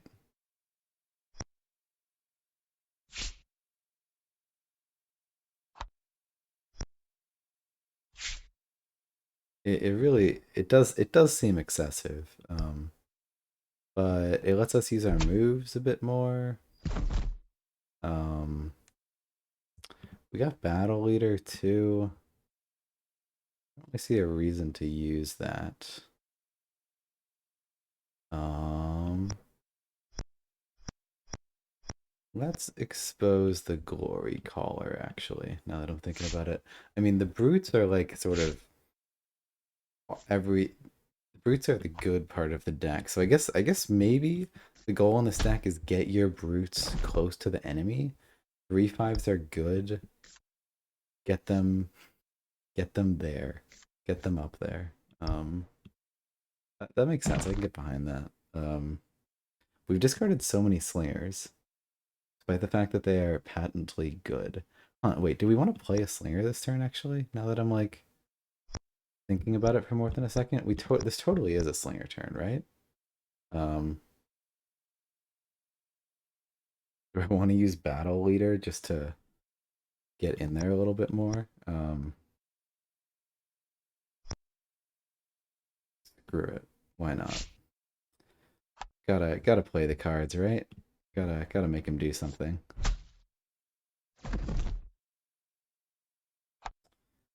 All right. So we're playing Battle Leader. Moving up. 1, 2, 3. It's only 2 dice because Sundervid isn't there. We really just don't need to be there. We could just stay there and put a gate there. I say so many theirs, but yeah, let's just do that then. If we don't need to be super aggressive, I guess we don't. I guess we don't need to be. Well, actually, we're doing everything else the same. We're just not playing Battle Leader.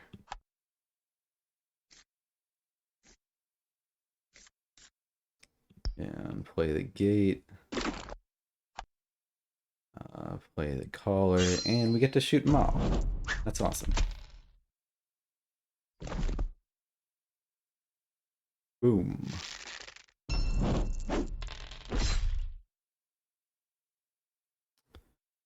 Epic. And let's get 2 on 5. Yeah, I mean, honestly, I feel like I kind of want to hold Battle Leader. Like, I feel like I could very easily use it this next turn. But I got a lot of other cards that are also good. And maybe I wouldn't use it next turn. I don't know. I'm gonna discard it to be safe. And oh my goodness. Okay.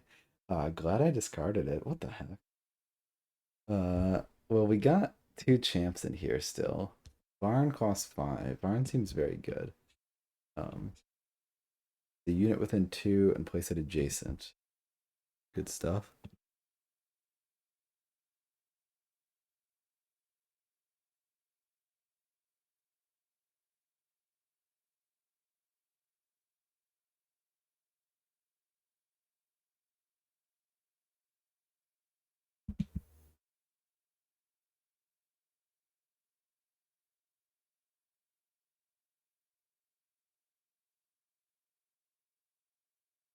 It's funny that with Joe, the most recent patch caused so many bugs.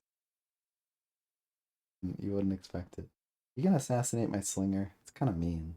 Wouldn't, wouldn't recommend it. And like the glory collar, I mean, hey, it's I don't know. All the units are good stats. I mean, it really is a Grognak strategy when you're just like, hey, your units are great stats when they're in range of Sundervid. Make them in range of Sundervid, okay? And then it's like, okay, yeah, I can buy that strategy. Wow, we just have one of every event in our hand. That's not overwhelming at all.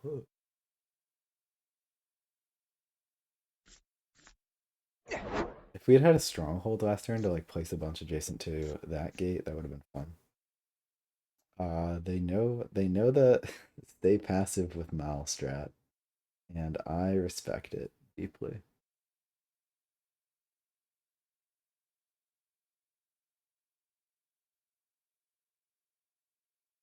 Um, Martial forces, yeah, it's not looking great for us.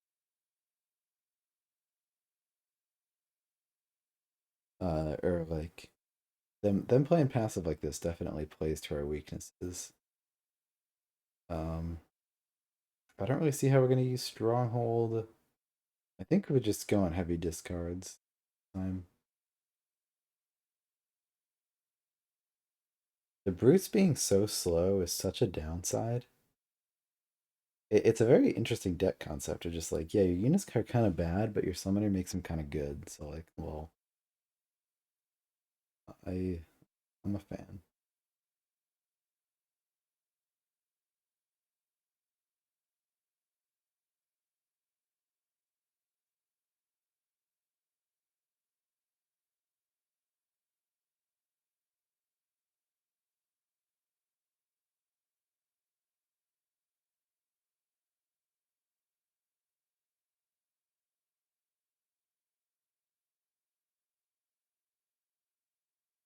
Uh, we got a message from them. Visual glitch. Uh-oh. Joe, fix your game.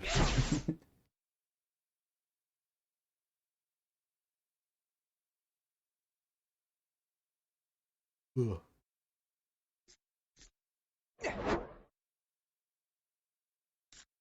Oh, and maybe they didn't see the gate or something. That makes sense. I mean, it's not a great spot for a mage since I'm just gonna ram it. Honestly, yeah, it's kind of the worst spot you want to put a mage. But I can respect it. Because you're probably pulling that archer. I guess you can pull the mage, but that archer is just a sit and duck. Yeah, using ramming advance just seems hard, right? You pull the mage, okay. I mean, I guess, and I guess, I mean, when I look at it, it's like, yeah, okay, it's not free to just play this card. So how could I possibly use these events to do good things? Anyone see anything? I guess I'll try to clear this lane at the end of the turn. Okay, that's a good goal.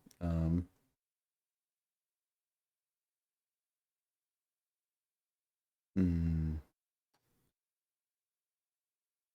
I was thinking of going like this. Um, but I wonder. I mean, and then just summoning a slinger here. But I do need to kill this at some point, right?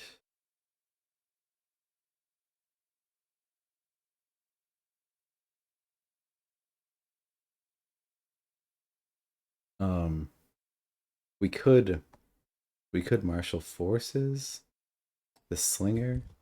What's martial forces? A guy within 3. Um, we could avoid the archer.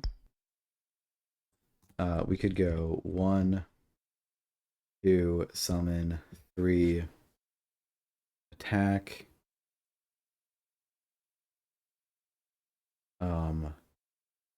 I don't know how we're marshaling this guy, but somehow we marshal this guy up there. Cool gates I have Vlox. Yeah, definitely interesting. Just like holding off my position over there.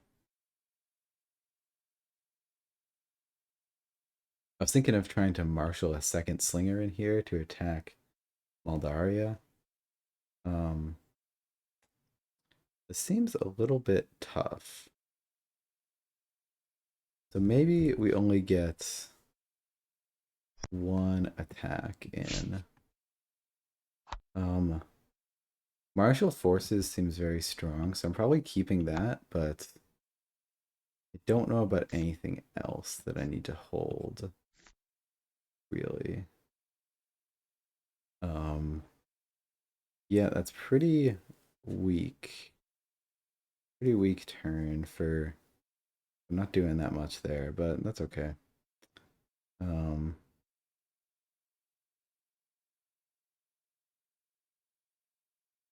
I mean, I could hold it and marshal a second thing in there. Yeah, what's the point though? I don't like how Sundervad is exposed with this though, honestly. So I'd kind of rather.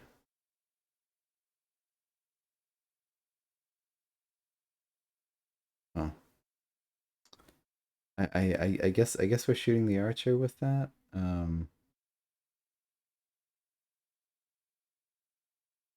I don't know. I guess we just like don't move anything.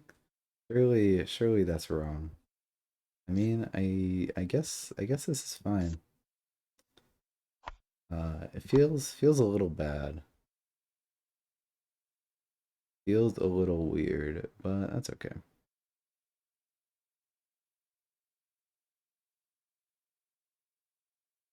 Wow, we're gonna have a lot of magic.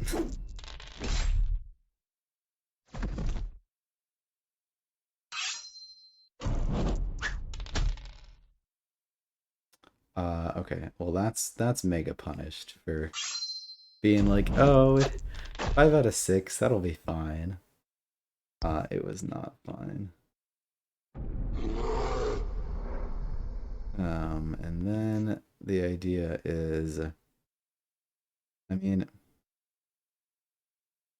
maybe I want the slinger back where I can still use them, though. I mean, maybe I just don't want the collar to exist anymore. Um, yeah, seems good. I'm gonna hold on to martial forces, but not battle leader, even though I might regret it. So we've discarded a lot now, but we got the big boys, and we still got a lot of magic in our deck since we have so many brutes. We have some glory colors to synergize with them. We're behind by a fair few cards, but hopefully Toradin can carry us to victory or something. We'll have to see.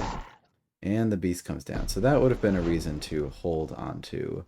That's really strong. Hold on to my card that gives my summoner an extra attack if I think they're going to go big down this lane. I was sort of hoping they weren't. I was clearly wrong.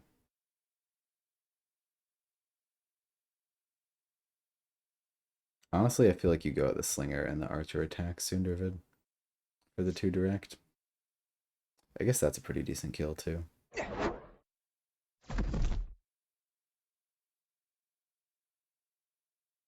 We got 2 different martial forces. This can target any unit. Interesting. For a friendly unit, that is.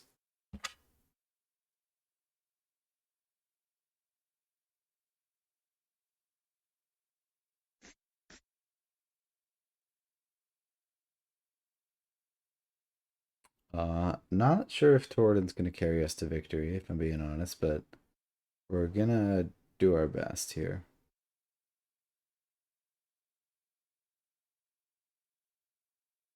I don't even know if it's the play right away. a little bit tough to use.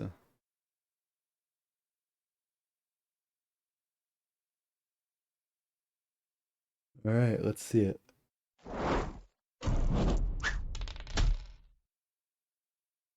So maybe Sundervid kills the beast and then calls a slinger.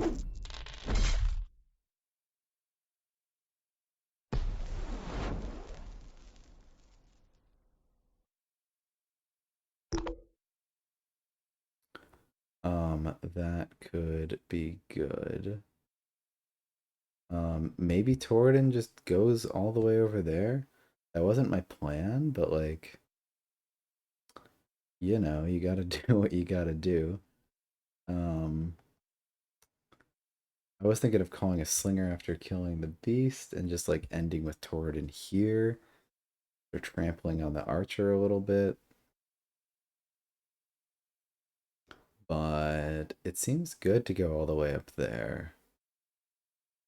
Problem is we just don't have, our units just aren't beefy enough right now to deal with this sort of thing. I don't really want to send Torridon just to like keep eating Maldaria dice forever. I kind of want to be chilling on this lane with Torridon, you know? Um, we don't want to attack anything right now. Okay, honestly, if we take a passive turn and don't attack, I'm not mad about it. So maybe that's the play.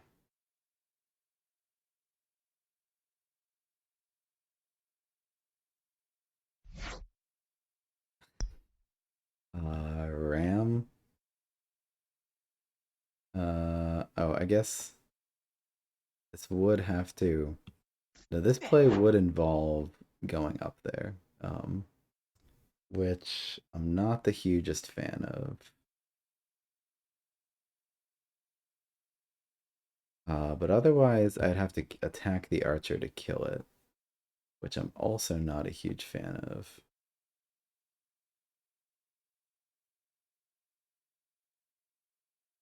Hmm. I mean, maybe Torridon just takes 2 damage here and sits here, and that's fine. How are we dealing with this beast? I mean, I kind of want to like summon something to deal with it. I mean, why don't I just summon a brute? I mean, we just showed them I had Torridon, but that's pretty good.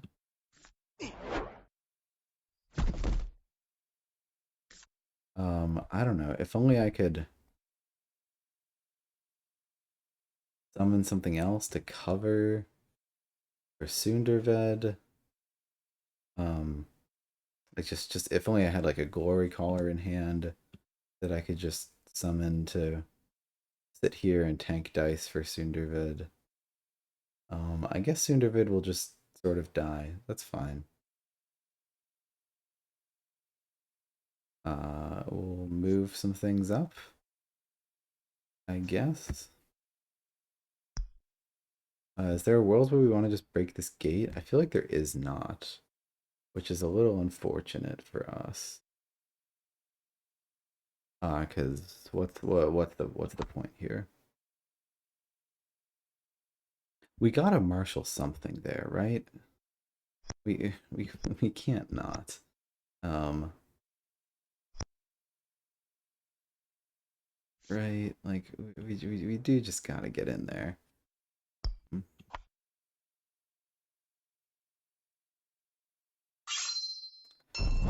Even if it's just the glory collar. Oh my goodness.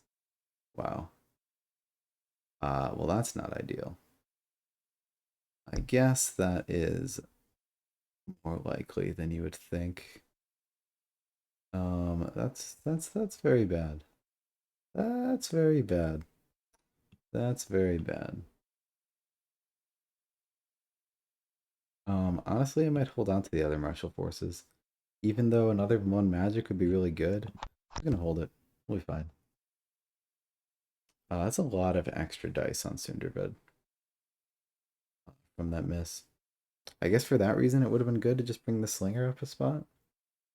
Um, I don't know. I was just banking on those dice there, I guess.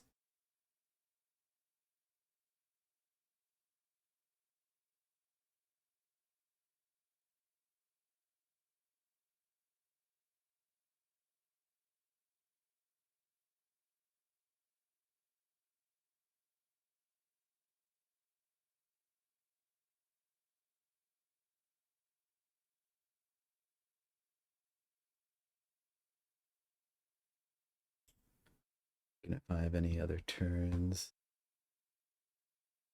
Gotta watch the clock on my league games.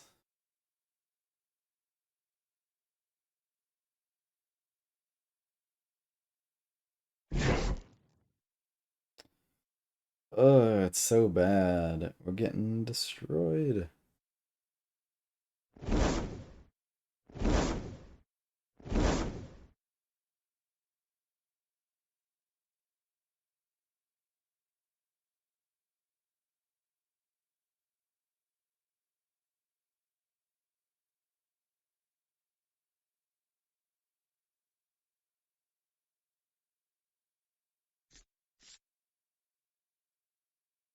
They're coming in. Yeah, just that amount of damage on Sundervet is not what we want. I mean, Maldaria struggles to assassinate, so we're gonna be fine, but still not what we want. Torden can big trample the mage.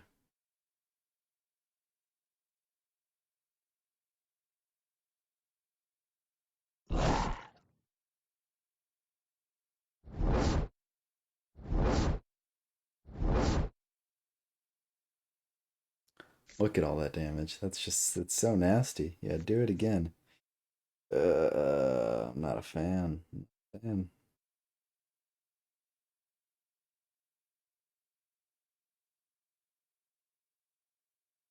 But Torden just like holding down a middle lane would be pretty nice. Like climb and trample is pretty nasty. That can dish out a lot of damage.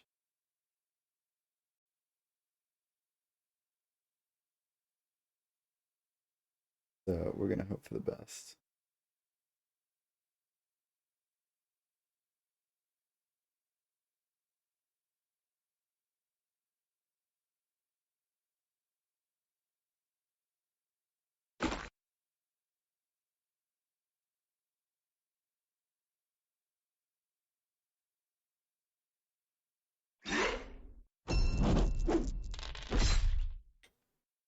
Boom.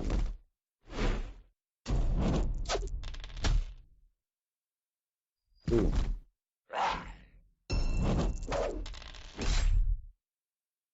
And boom.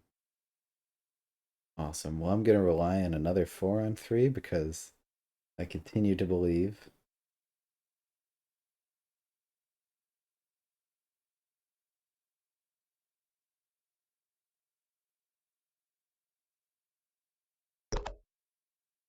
I mean, it'd be real nice to ram this guy over there, right?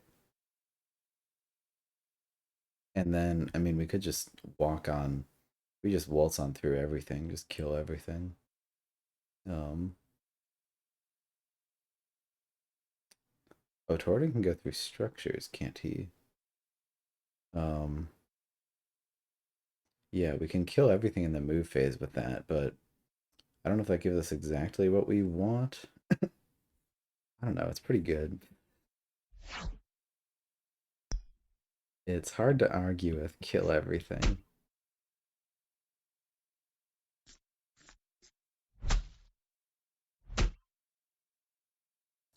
Oh, I was thinking I had a slinger or something that can attack this gate. I do want to attack that gate. Hmm. A little tough without attacking that gate, because I want to attack that gate. Um, keep planning to use this martial forces, and then keeps not happening. Only I'd put the slinger there, like I did in one of the iterations. I could just put a brute there. But then no Torden. And Torridon means good. Hmm. Yeah, this is very good positioning against us. Makes me quake in fear a little bit. Um,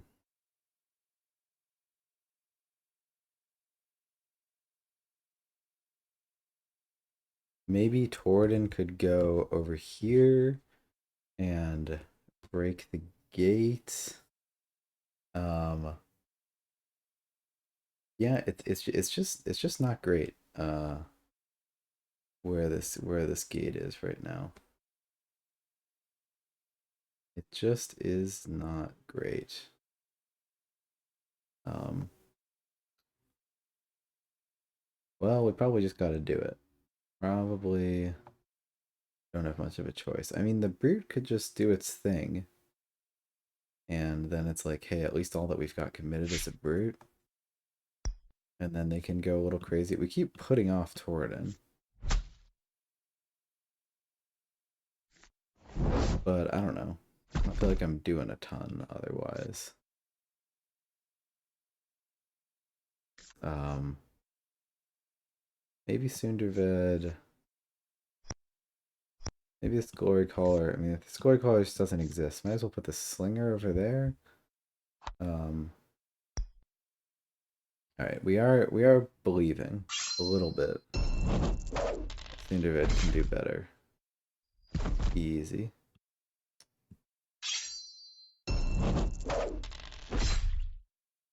And easy. And martial forces. And get another attack. So we're just a little bit defended, at least. Like, we're chilling. We're sitting at 9. I think that's all we can afford to discard for now. It's gonna be a tight economy in this end.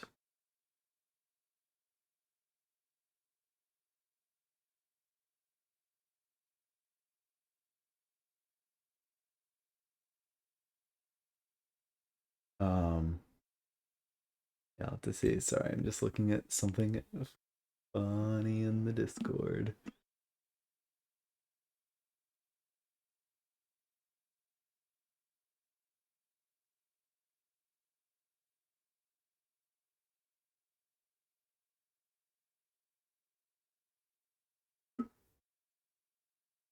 Um, so something funny. I won't. Prophets posted something very funny. There's Varn. There he is. All right. Successfully not. This gate setup is very effective against me right now.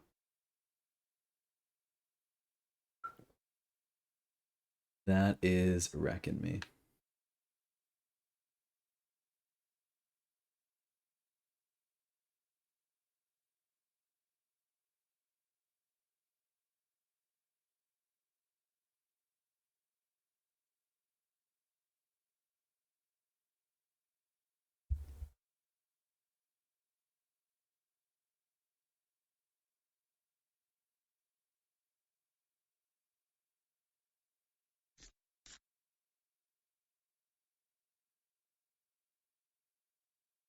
I don't know what they're doing and how they're doing it, but it's playing around my threats very well. All right, what does Varn do? You just pull some boys. You got some boys, and now they're where you want them. Seems good. Seems good. I'm sold.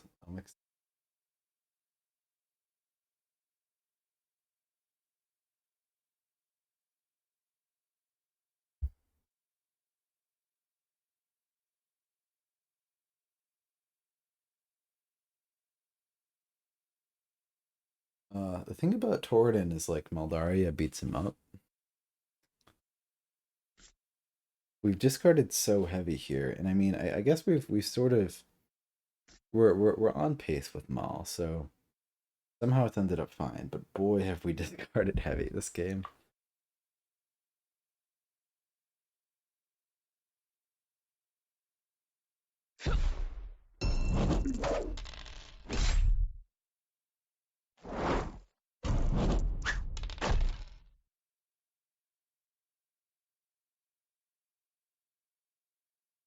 Okay, they might be in a bit of trouble here, though.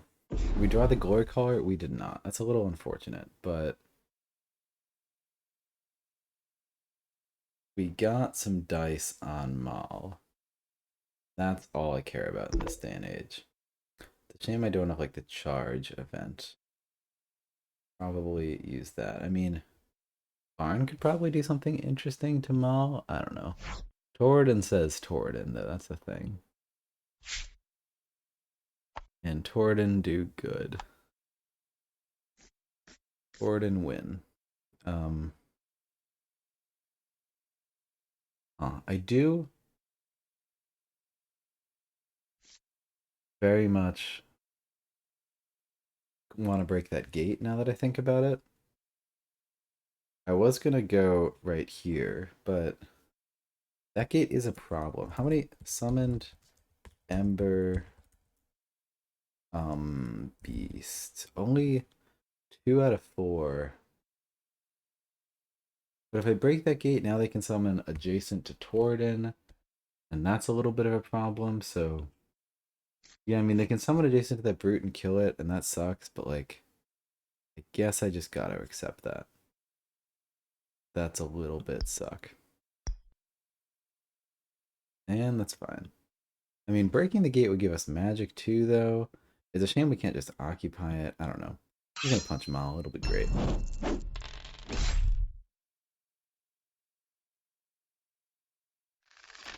And again, we suck. We suck. I think we're just gonna hope to hold for a while and not get punished. We're hoping Torridon can just win us here and single-handedly do the game. Yep, the beast does what the beast does best. Our slinger did not pay off. Might be looking at an L here. Very quickly getting through our resources, and if Torridon's gone, that's kind of the game. I think we might need to change to more of an assassin plan. I don't know. Torridon can kill the blocker. We can summon a slinger. I think they have another blinding, so that could be bad, but we'll have to see. Hopefully we can just get a bunch of magic real quick.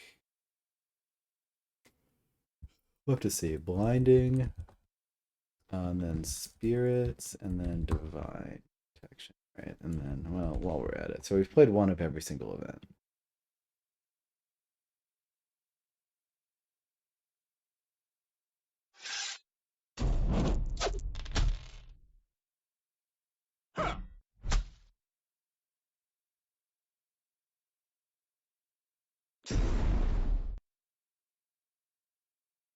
Divine. Are we going adjacent to Maul and just going all out here? Is that all we got? Looks like it. We're not summoning anything.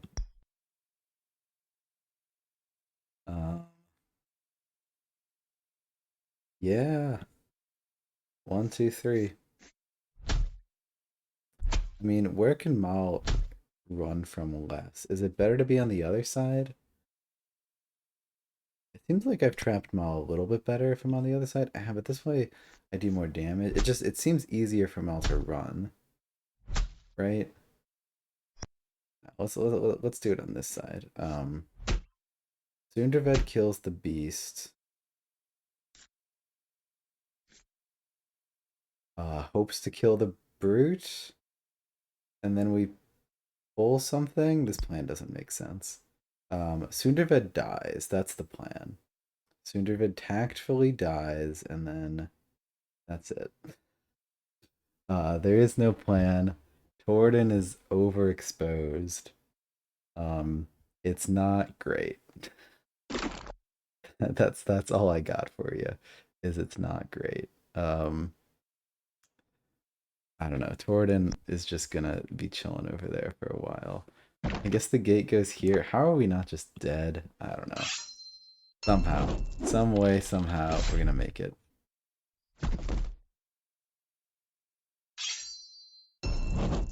Getting in there.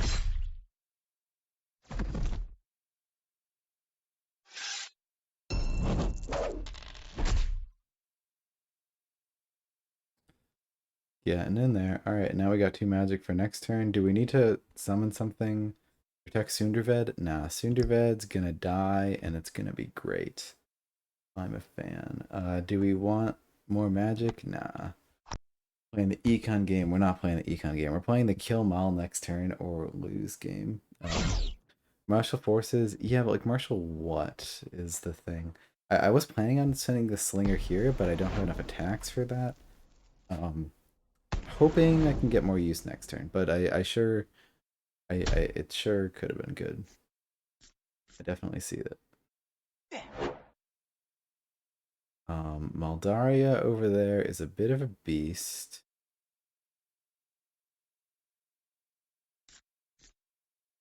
I'm probably gonna move like 2 spaces up with Cinderved and try to do something nasty.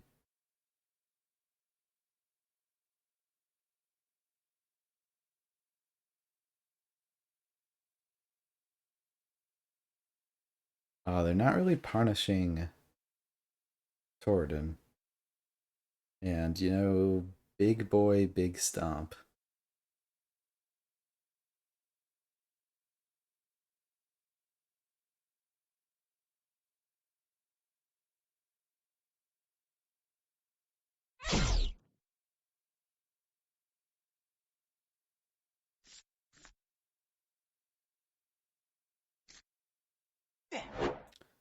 Alright. I don't see how you protect Mal in that situation. I guess a flare.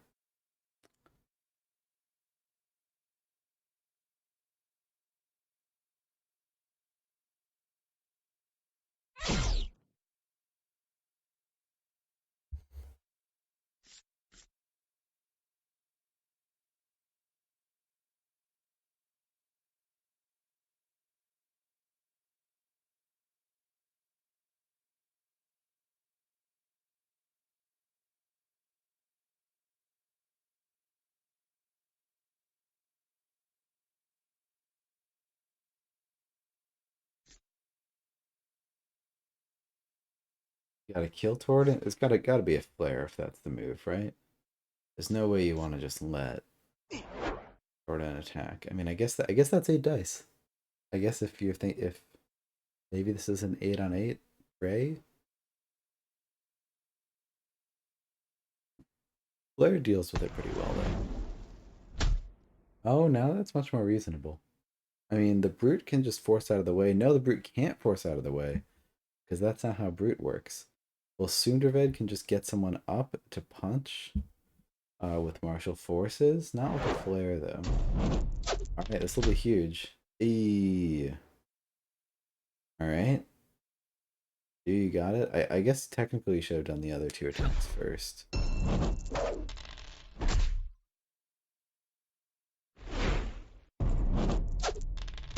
And solid. Wow, very good rolls.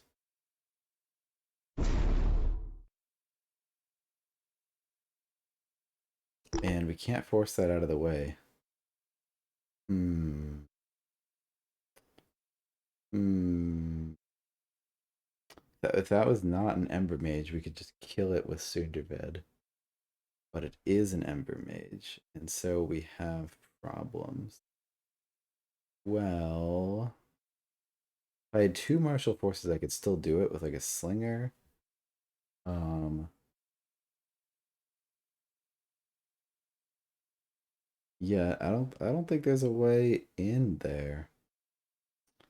That's unfortunate. We're pretty stuck. Through the gate. Oh, through the gate. Thanks for winning the game for me. You know, there's a decent chance I wouldn't see it. I'm not not running at maximum capacity here, to say the least. Yeah. I foresee it. That's not.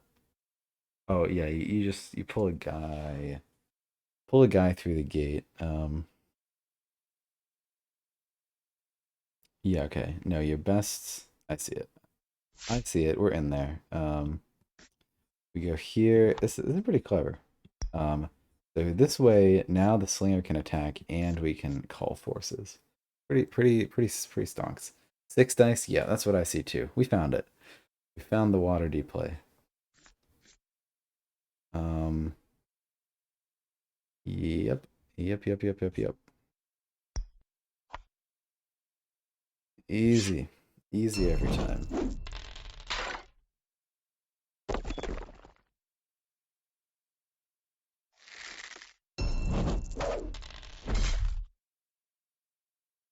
And for the win.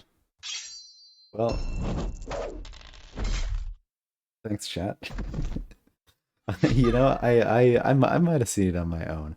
So sometimes you just have tunnel vision where like you just like oh you see that gate and you just assume it has infinite health and you're not really thinking about all the plays. GG. Um,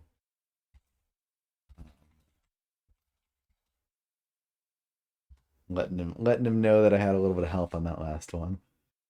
Um,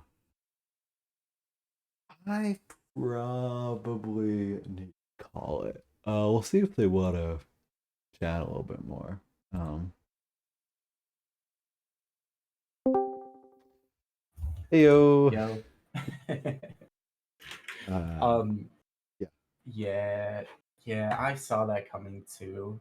Uh, I didn't. that was a close game though, because I had the Phoenix Retribution ready after that. Uh-huh. Uh-huh. Oh, you had both. Oh, that'd be tough. Yeah, I've been holding on to it, yeah, for that. my I didn't my know to play it plays. or not. Yeah. That would have been. I should have played it then. You should have played it that last turn, you're saying? Yeah, I think so. But would that even have changed things? Not necessarily. Yeah, I mean it wouldn't have stopped the kill. It could have I don't No. know. It was a tight position. Though like definitely if you got out of that, I think man, I don't know what your last cards were, but like it felt It like was I was in a Phoenix tricky spot. Retribution, Finessa, and oh, let's see, maybe a flare. Yeah, I mean maybe yeah, I guess that's tough. If you don't kill Sundervid, I guess because I still have Varn, and so I'm probably playing Varn and maybe even the Brute after it. But Wait, how it much magic did you have left? I have three. Yeah, That's I was. yeah You were drowning in magic the whole game. I saw you at 8 magic, and I'm just waiting for the champ to come out. yeah Torridon. What's That his that that name? was me just Torden. being Torden like was gonna come out at some point. yeah.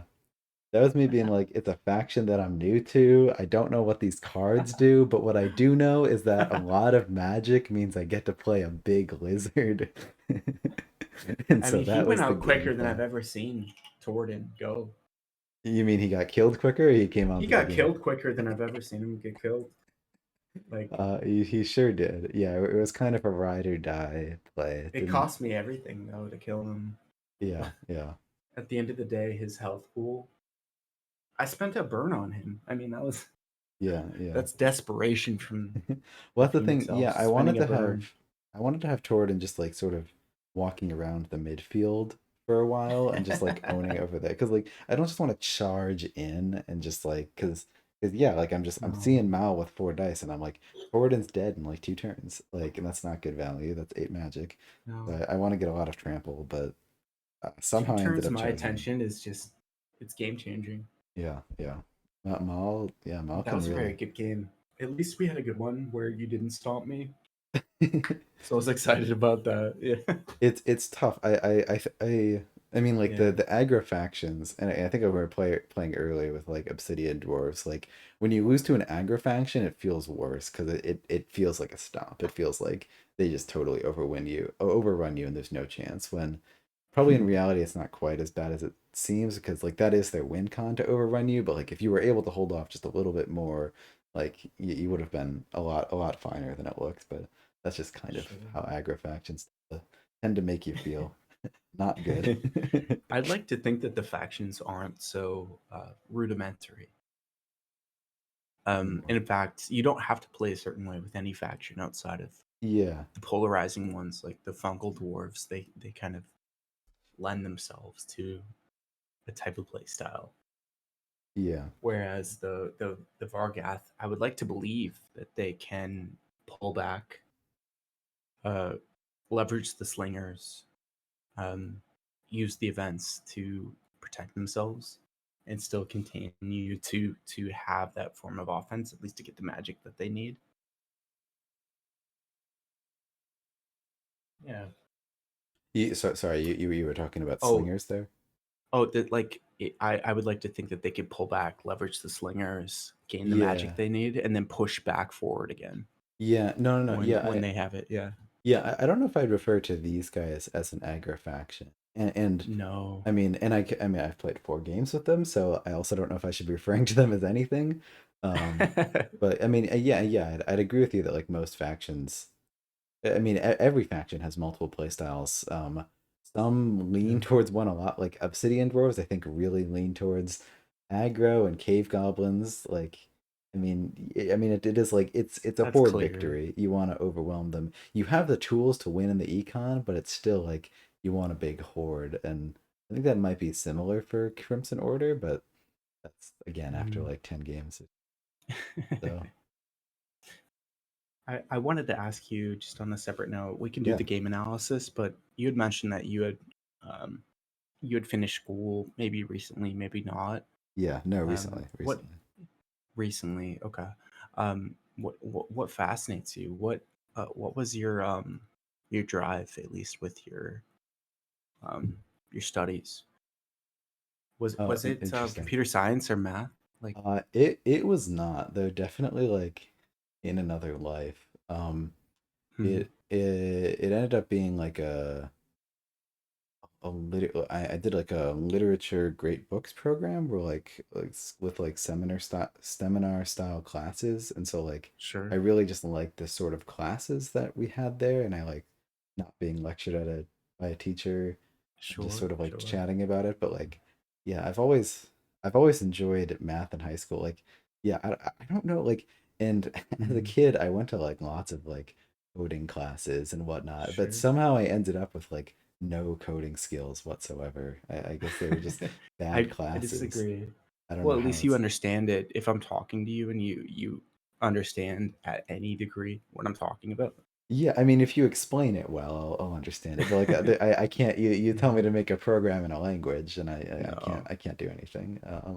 I'm sure. I mean, it's never too late to learn and Yeah. whatnot. But No. it's funny. No. But yeah, but you're into computer science. Sounds Totally. like, yeah, But I'm also into, well, I listen to my friends that love literature and what the good literature is, what you need to read. That stuff yeah, fascinates me because it shaped everything that we know, um, in ways that are hard to see. Um, yeah, just like Quixote Crusader talks about Don Quixote as a literature that yeah, everybody should read. Yeah. yeah. It's funny. I think Um, what Waterdees in chat. I think they'll describe themselves as I like to play games and talk about philosophy. Those are no, I think it's my I have two passions yeah, in life: same. games and philosophy. I forget how you phrased it. Yeah, I Yeah, don't. I love games philosophy and writing guides for Summoner Wars. Those are Yeah, the three. yeah, and Yeah, it is fun to think about. yeah. I'm really happy how that game went. You whiffed a couple hits that would have been terminal for me. Um, maybe one or two more, and it would have swung the other way. Oh God, that Yeah. beast was so bad. When I got that 4-2 in that beast, I was like, all right, like Yes. good game. No, I I was thought for not. sure that that was a lethal I miss. was like, oh my goodness. Yeah, but I'd like to see in hindsight if there was a way to navigate that.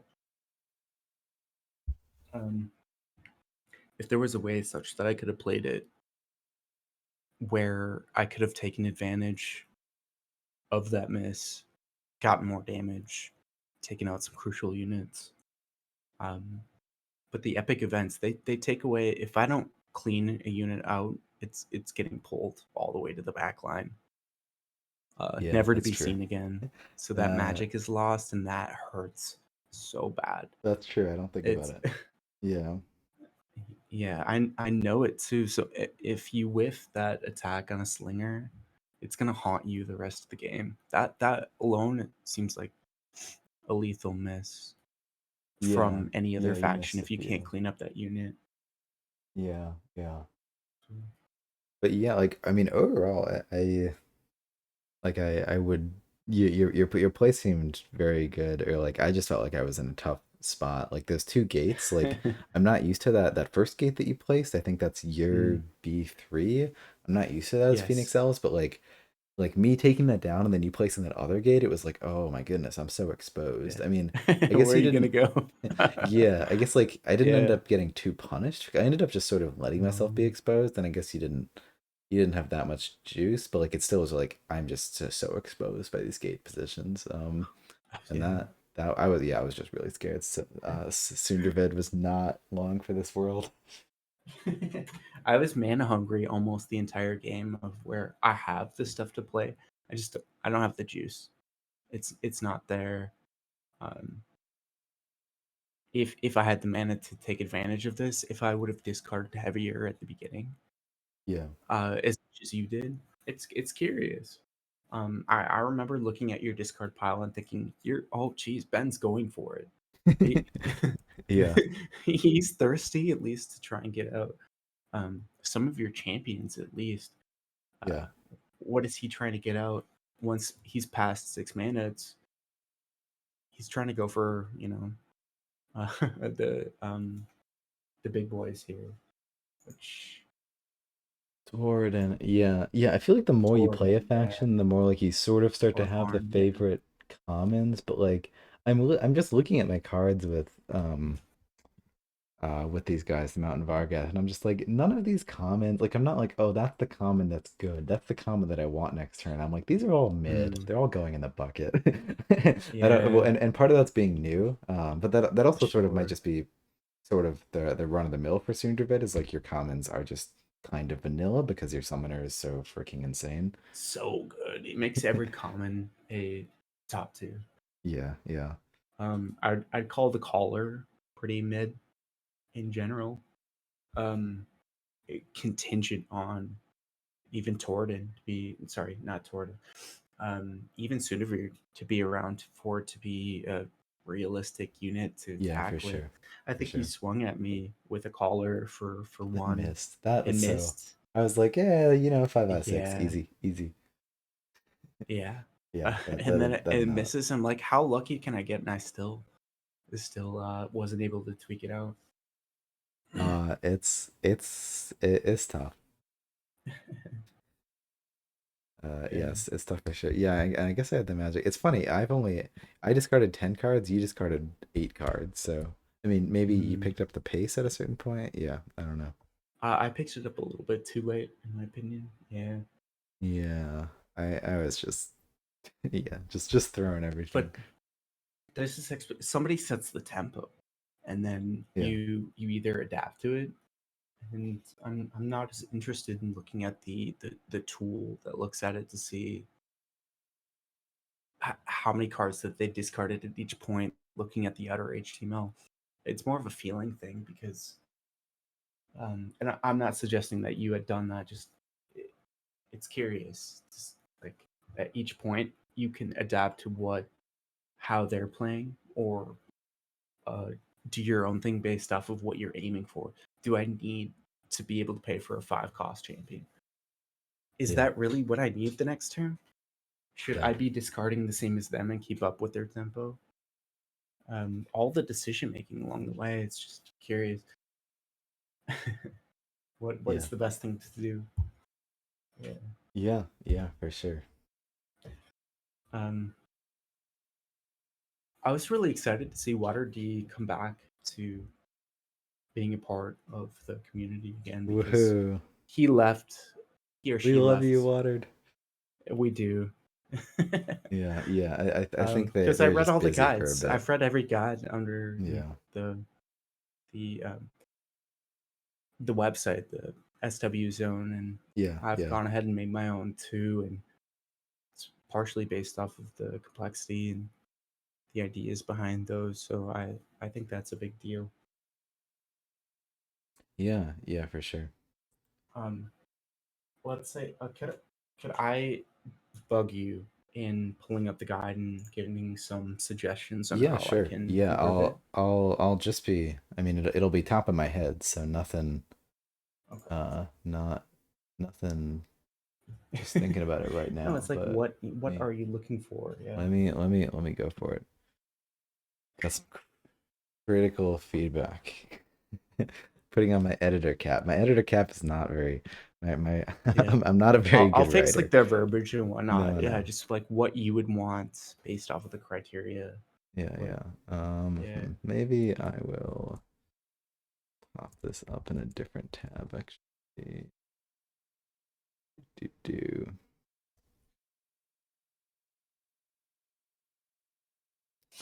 All right, let me see. Is that all on stream? Whoops. It's gonna go away. Okay, good. All right. I'm pulling up the guide on stream. Cool. Anything you want me to jump Yeah. to right So away? I need to differentiate it between the existing guide. What does this guide provide that the existing one doesn't? Yeah. Um, I I do a in-depth unit analysis. How much does it cost to play a unit? What does it provide that the original guide didn't? And then to what degree should I provide the permutations of the individual units that doesn't already currently exist? Um, the the current guide describes the firing line, which I think is the beauty of the birds. They have the event that lets you attack through other flying units um, that already exist. Um, Yeah. to give you an idea of how much damage they can do in a single line.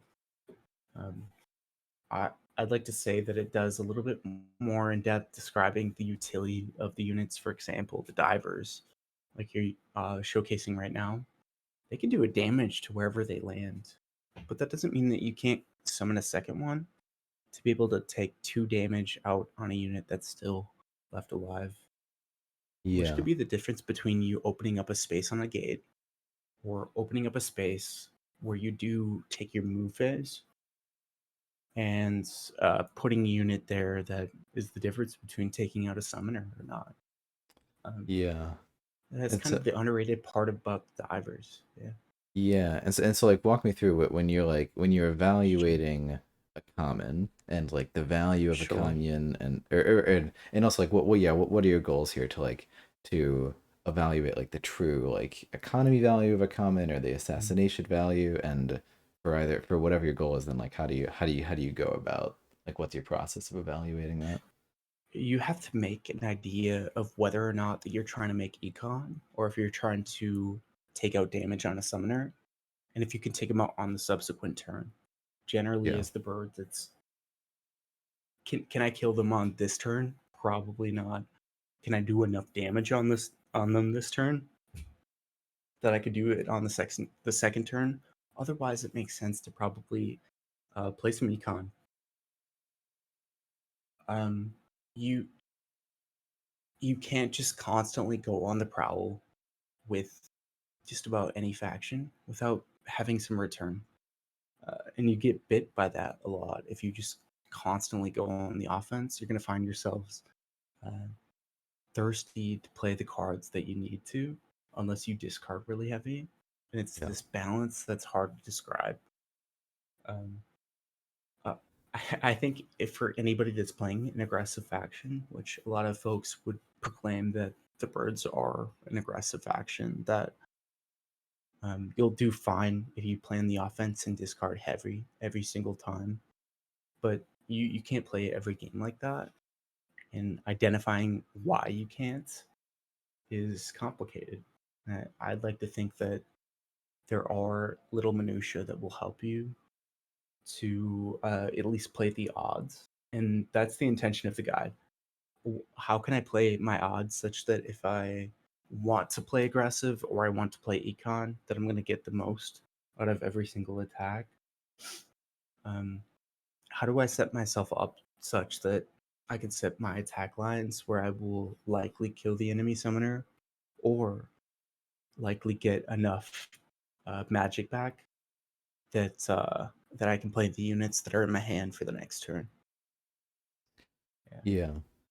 Yeah, so let me look at yeah. I'm Tell me. curious about like how you get into the the mathematics of playing your odds. I mean, as far as just Sure, like going sure, over the value of the commons. sure. I mean the two that I That's pretty read common.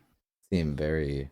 I mean, it seems it's so, but my sort of instinct about like when do I want to use divers? Where are they good? Like I read this paragraph and I'm like, oh yeah, that's it. It's like, Yeah, and yeah, and it's like yeah, like they're not great for value, but when yeah. you kill off those one health units and when you they let you reinforce where otherwise you wouldn't, it's like yeah, that's exactly it. Totally. And the That's a sage game changer. If you can pull and the off the move where enabler. you clip it for 1 damage and you open up that space and you put your next common there, it's unparalleled. Yeah, It's better than the Ember Archers in that fashion where they move and they open up that square because you can still summon there. There's few units in the game that allow you to do that. yeah, yeah, I spend a section ripping on Guilford as for being the sure. worst, Poor guy, the worst champion in the game. the world's saddest Chad. And he's far from a Chad. He's He's trying though. no, Golden he's doing boy. his best. I see, like stat wise and ability wise, he looks top tier. Yeah. Um, and when I started playing Ava and the Sky Spear champions, I was thinking like, Is that an Elden Ring thing? No way. this- oh, Gilbert Gottfried? yeah, I think that's the Sorry to guy from interrupt. Home Alone, Okay, gotcha. There's a stupid. isn't it? Yeah, like Yeah, no, let's see. I'm bad at getting references. I like the tongue in cheek though. I'm a fan. So let's see. Yeah, it's Gilbert Gottfried, and I'm pretty sure he's popular from Home Alone. Yeah. Home Alone 2, at least. Yeah. Good So you got to give all the all the units a funny name. for You sure. got Lord of the Wings, Ava, Dagger Diva, Blue Yeah. Footed Booby, Big Bird, and Friendship Train. Good. Um, yeah, giving Great. them a funny name kind Great. of lends itself to people having more fun as they're playing them. Yeah, so the idea of the guide wasn't to simply describe the utility of the units, but a reference for the the means by which how much damage can I do with what I have on the board.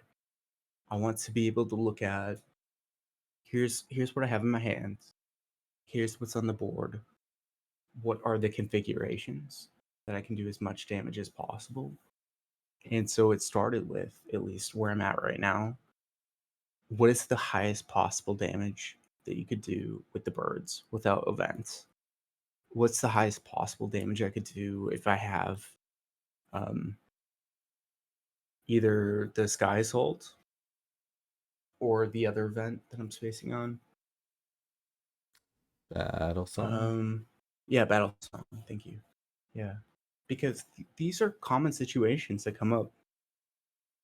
Um, when you're playing the birds, you're usually going to have these units, or at least a combination of them. How much damage would this configuration do if I had Battle Song?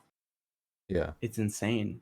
You can take out a summoner easily, and these situations are almost never possible, at least. But a reference to see what the highest possible damage I can do, can I look to have something that's similar or a permutation of this exact setup? Um, could hold some utility. And there's something specific about the avians that lend themselves to these configurations of setups that is a little bit more complicated than other factions Hmm. that pulled me in the direction of even putting this together. And it's hard to describe that. Uh, having played all the other factions, the manipulation of the units or the rearrangement of them, given their movement, and their ability to sort themselves out in a certain permutation, gives them the options to make certain choices that will um, benefit them more than others. Yeah, yeah. Yeah. And so So yeah, and so I'm looking at this like different. So this is different ways to get damage. different And, ways to get damage. and Yeah. so I assume the calculation is like, okay, so this looks like the max damage setup. Possible without events. And I encourage anybody to think of anything otherwise. Yeah, But without events, I think this is the best setup with the least amount of units. with the If least it amount of was, units. But then, so yeah, then yeah, like when you start to be, and obviously like there's a certain level of abstraction because every game's going to have very distinct situations. But you can imagine a situation in a totally. game where it's like, do I want the most damage, or like having a position like this where I'm like set up behind a wall. It's like stacking your units can be great for defensive Yes, positionings, and so I imagine is sort of the idea here. Well, how much damage am I losing out on if I set exactly. up this different sort of position? Yeah, yeah, yeah. Yeah. Well, and also like other guides suggest, if you're playing against the birds, don't give them a firing line. Okay, so what is the alternative if your opponent isn't allowing you to get that 3 unit space in a row? Usually you have to have these adjusted configurations, much like the first one, of where you, you don't have the ability to have 3 units in a row. There's a gate there. They're working your gate. They're working their own gate to prevent that line. You have to do these wraparound maneuvers. And those are where you find that utility in damage. Yeah. At least calculating, I'm going to kill 1 unit, but also send 2 of my attacks with a skyward assault forward towards their summoner. Yeah, yeah, yeah, yeah.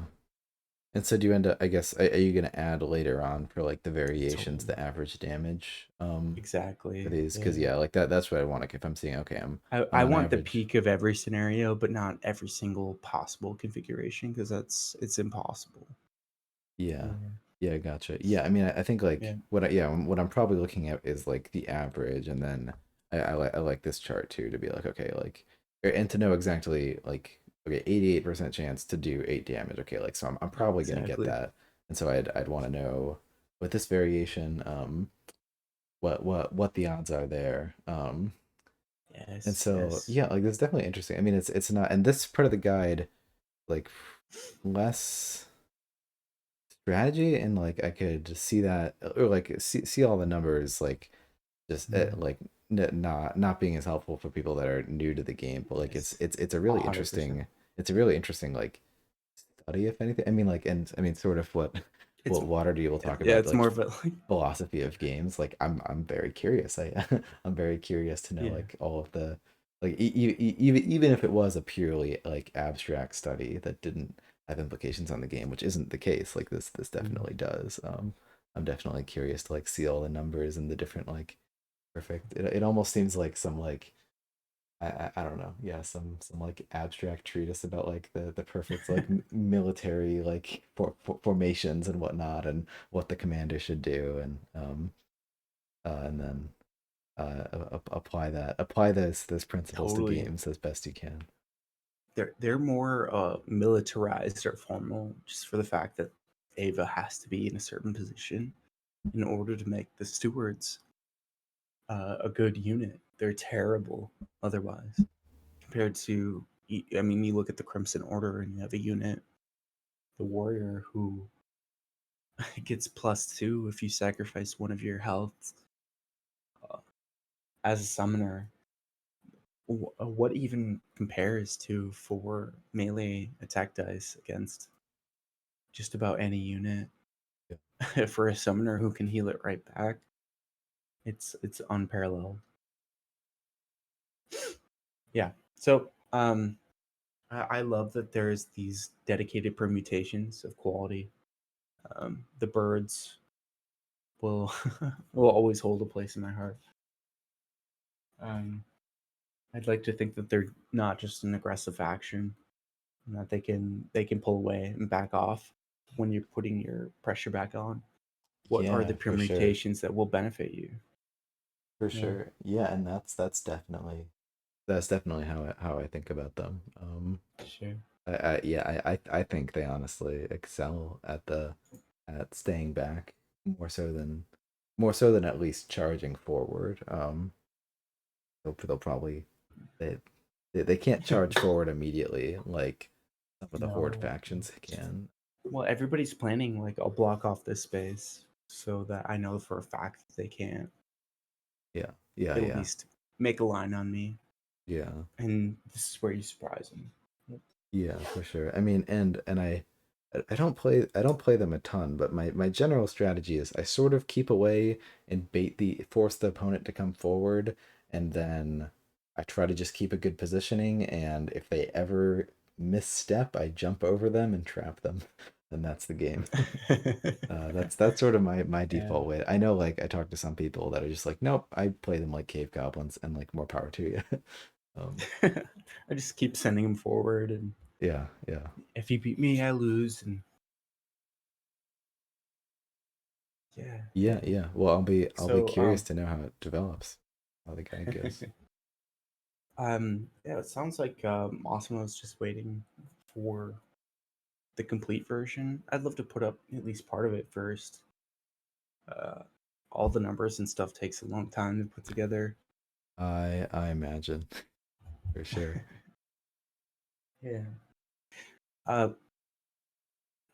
like where do you see yourself a year from now, just with the game, with your We're interests? just Do joking. you do you have I thought longevity with the game? I thought it was just like, where No, do you see yourself a year from now? Period. Like just full stop. no, Just no. no, This isn't an no, no, interview. no, No, no, no. no. You Like you ask great questions. I appreciate it. No, it leads to good because discussion. I think the same things about myself.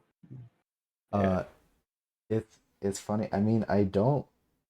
I mean I don't really think about it, but it's a good thing to think about. Like I there's some review I think Handsome Chad posted on Board Game Geek a review that's like titled I think I could play this game every day for the rest of my life. And that is sort of where I'm at. I mean, I'm not that's where I'm at too. I mean I like to follow my heart and whatnot. And so like if you know if one day I'm like, you know what, I'm sick of Summoner Wars and I never want to play again, like I mean, sure, like there's nothing that's like I gotta keep playing, but so far it's just been nothing but I just keep enjoying it. And I really feel like there's just this Yeah, whole I really feel like I can get a lot better than I currently am. I don't know. I same, mean myself I mean, it is. I mean, fundamentally, I am playing for fun, and I know there's a lot of people in the community that like are more motivated by the competitive aspect than I am. same, And I start to be motivated too much by the competitive aspect, it starts to like burn on same. me, and Yeah, I start to want to stop playing. Like if I'm taking 20-minute turns every turn for every one of my league games, like that's a recipe for time to take a 2-month break from Summoner Wars. And I did that especially like during yeah. school. Like I took seasons off of the league and just didn't play Summoner Wars for a few months. How I well? So mean, how long have you been a part of the community, or rather, um, playing it? let me think. That's a year. That's a year. So 2.5 years. Is it going on? It's so wild to me. I need to. Oh my God, math is I'm so just hard. happy that there's a community still, and I joined so late. Yeah, yeah, yeah. I think 2.5 years. Well, I mean, so there's been a community um for first edition, and so like a lot of names in first edition, or some of them came back, like people that were debating on old forums. I know Watered's here.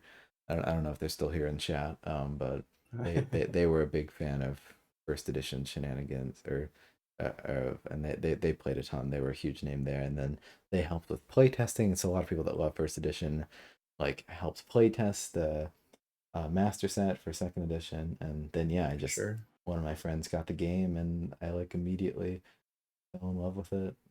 The league once I hit the Mm, point where like my friends weren't really playing with me anymore. sure, uh, sure. that's just kind of how it be. Did you ever play Heroescape? I did not. Did you? Okay. Oh, that was I would argue that that's what pulled me into the game as a totality. I loved Hero Escape. I love board games just in general, but there's a lot of overlap between the two. The Yeah, way that the abilities exist, the structure of the game, but it took away the complexity of setting up a board state and moved that into the complexity of the interactions between the units. Um, interesting. and that alone brings people into the audience in a way that was harder to include folks who couldn't afford to be able to buy the physical in-game units. Um, and so I'd like to ask you, I have friends who I believe would love to play the game, and I'm sure you do too, or at least Yeah. they might not, or an extension of would love to play the game. How do you personally bring people into it, or how do you talk about it if somebody asks? Like, oh, I'm Um, streaming a game. yeah. How do you talk about it to people? Um, yeah, I mean, first off, bold of you to assume that I have friends. No, it's No, no, you're a uh wonderful person, that's so I assume you do. Yeah. no, that's that's a joke. Totally a joke, everyone. No need to All right. no. I don't well so like playing like a lot of games at like board game club at like my school. Like a lot of people like playing Magic and whatnot, and like Sure. there's a lot of and like seeing like board game stores around here. Um, I don't know. There's a lot of people like set in wanting to play certain games and whatnot. It's hard to and it can be hard to persuade people, but I don't know. I feel like Summoner Wars just kind of sells itself. Like if you can get someone to sit down and play the game and they're with decent enough company, like I personally just think it's hard not to fall in love with it. Um like So like too. and I think like that's sort of the ideal pitch is like when you if you want to pitch like a hobby or just anything to someone else, just recommend it. Like you want it to be this sort of thing where it's just like just do it and you'll get it. Like like there's things like it's like there's this I don't know if you ever heard of sorry this is like reminding me of another No, conversation I had recently of Binding of Isaac. It's a roguelike. I love, I You love it. Yeah, so love that. I haven't Yes. played it very much, but I was talking with a friend and I was like just there's like a fundamental disconnect for me in that game. Like so I've played it and I think it's a lot of fun, but there's this thing where it's just like none of the items that you collect in this game that as you're going through trying to beat levels like say what they do or they do but they only say it afterwards and some don't at all and there's like a bunch of secrets and stuff and so like there's a certain amount of the game like when I played it I was just reading the wiki a ton and Yeah. I don't know if there's a way to play that game where you're not just like forced to kind of study it as a wiki. And while it could be fun, like if I was ever really into Binding of Isaac, I'd probably have to like say to someone, "This is a really good game. Like go play it." But like you just know, like you're probably gonna have to read a lot of wiki entries. And I'm actually, I mean, I'm curious to ask you since you say you're into Yeah. it. Is that I'm would you say obsessed. Yeah. that's would you say that's is that accurate or like would you be? It depends on it's tailored based off the person. Yeah, Like, um, is it a good game on its own? Absolutely. If I find that they're invested enough, they want to put the time in to try and get to the last boss, I'll tell them, like, just so you know, you might have beat it as far as you understand, but it's not over yet. And I'd be excited to tell you if you're interested. yeah, Kind of open up that world to them if they are. There's people who enjoy it from a distance, and people who enjoy it, um, who want to complete it. yeah, And I was a person who was obsessed with trying to find every nook and cranny, try and complete it best as I could, yeah, yeah, which yeah. I still haven't. But God, that game is it haunted me, like in a way where I just want to know every single aspect about it, That's fun. It seems like there's a lot of including the people that lore. does that too. Um, Yeah. Yeah, that's Yeah. it's funny. I mean, it really begs that. It's like there's so many open mysteries that it just wants you to be confused about and start to get the pattern Yeah. of which statues you have to bomb or whatever it is. What I find fascinating is that I'm not a completionist for Yeah, most games. I don't like leaving things unexplored, but um, there's something about that game that leaves you with the mystery that continues to make you want more. yeah, yeah, Um, yeah. that's Well, maybe like another example would just be like bigger board games or like of like recommending something but having to give a disclaimer like sure. like a game like Spirit Island or like Gloomhaven. Those are two Okay. like great, it's like really really Mm, wonderful well designed games, but like it's bigger. It takes 20 to 30 minutes to set up or something like, and yes. Yeah. obviously like and I always underestimate that, but it's like Spirit Island is, in my opinion, one of the best board games of all time. But I do need to say to someone recommend it's like it's more complicated. It's gonna take you 3 games before you feel like you have a grasp on the rules. Well, like once you have that, it's gonna be smooth sailing and it's gonna make sense to you. But like there is, I guess, just like I guess with interest in general and hobbies, like there's more roadblocks for some than others. But Summoner Wars, Indeed. there's just none. Like you pick up a deck, you don't like Magic. The biggest reason I don't get into it is because it's just like the the I don't know what the word for it, the way that you actually participate with the game feels like a scam. Feels like you're It spending does. way Yeah. more money, and it feels like a scam because it is a scam. 100%. Spending way more money than you ever should. And Summoner Wars doesn't have that. You also like deck building. Like I struggle. Like I played Hearthstone as a kid, and it's like I Yes. struggled personally between like I was bad. I was terrible at the game, but it was like I was like, well, is it am I bad because my deck bad is bad, or am I bad because um Yes. like My my decision skill making. is bad, and so like that kind Mm, of stressed me out, and so like Summoner Wars, it helped me to just be like, no, this is your deck. Focus on getting better, and so to not have to worry about shifting cards in and out like that appealed to me. I don't know. There's no caveats. It's just and it's mm. $60 of fun. Is it $60? I don't know how much it goes for, but it's you can get so much out of that box. If I wanted to play Spirit Island, is that exclusively a board game? I think it exists online. I haven't done it on. I think they actually no. They recently like created their own. I mean, it exists on tabletop for a while, but I think they recently made their own app, and I've heard good things about it. I think. Okay. Yeah. I'd recommend it. I Well, you're mean, not the first person to recommend it to me, and with that type of praise, be very interested to try and uh, push my wings in that direction as well. Although I right now I'm completely captivated by Summoner Wars, yeah, and I hope there's the expansion too of interest once the game expands into a broader audience with iOS or Android yeah. or into Steam.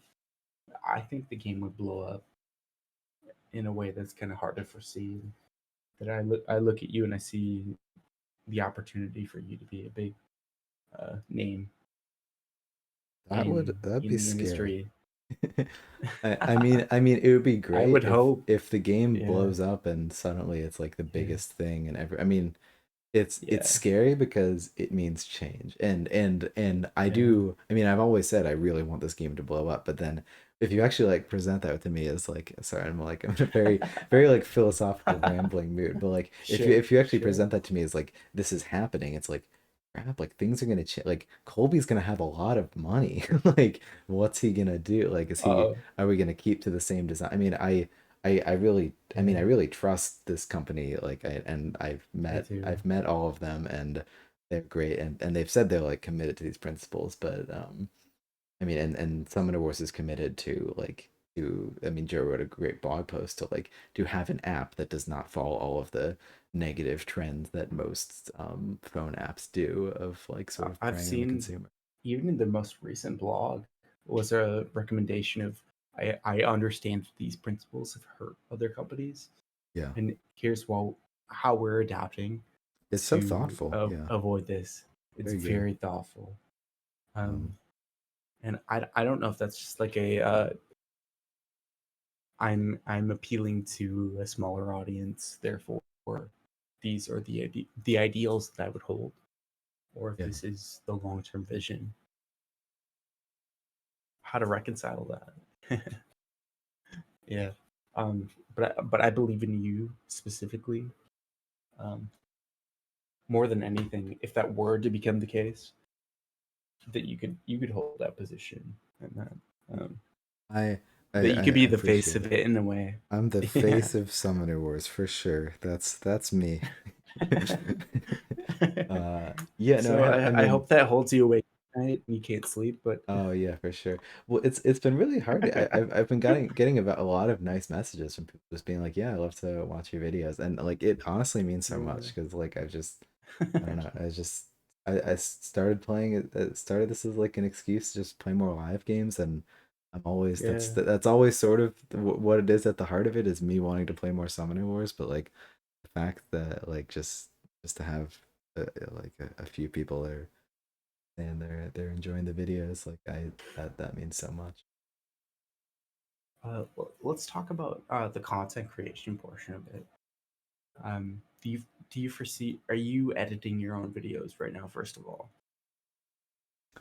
Yeah, yeah. um do re- you see yourself involving anybody else with at least honing videos into the content that's if it were to blow up, at least to involve a person who would clip the videos or at least bring it down to the content that you feel like is worthwhile.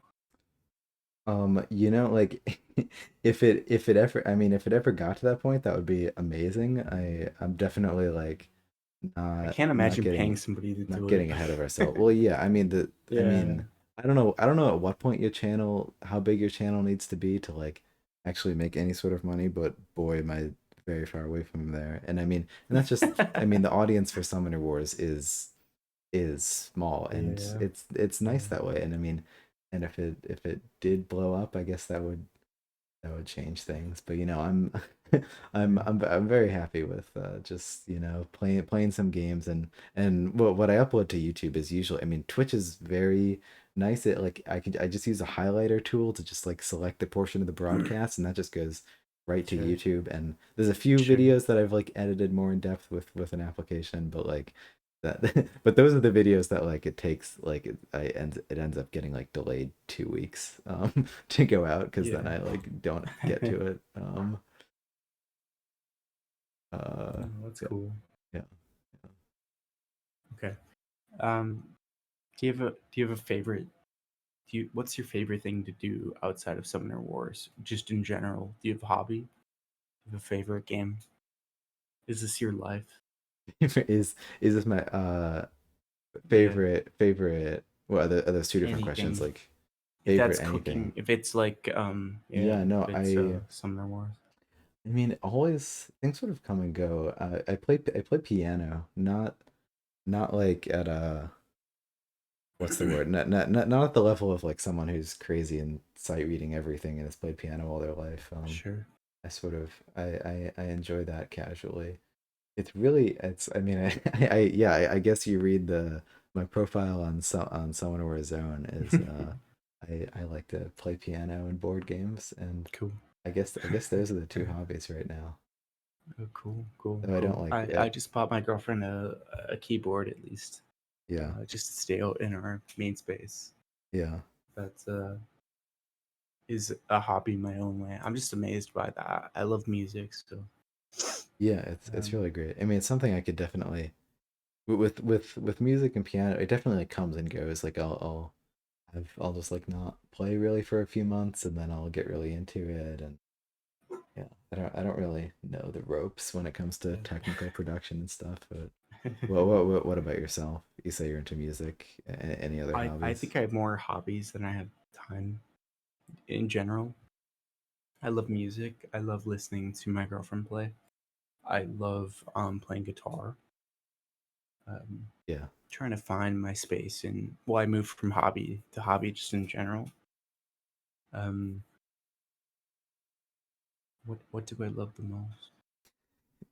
What do I love the Uh, most? Just write that above yeah, your I bed. know. What do I love? Right now, I love Summoner Wars. I think that it's beautiful. It's complex. It's intense. Uh, I like spending more time with friends than I do, or showing them this game and trying to figure out if it's worth explaining it to them, or just saying like, "Oh, I spend time with the game online." It's kind of a board game, but it's also a game you can play on your phone if you're interested. So I'll show you if you like it. Yeah. Just kind of leave that avenue open. Um, but now I just bought a home. I got a cat, so I think that's where a lot of my time goes. Yeah. Trying to be No, a good that's a cat owner. Yeah. I love cats.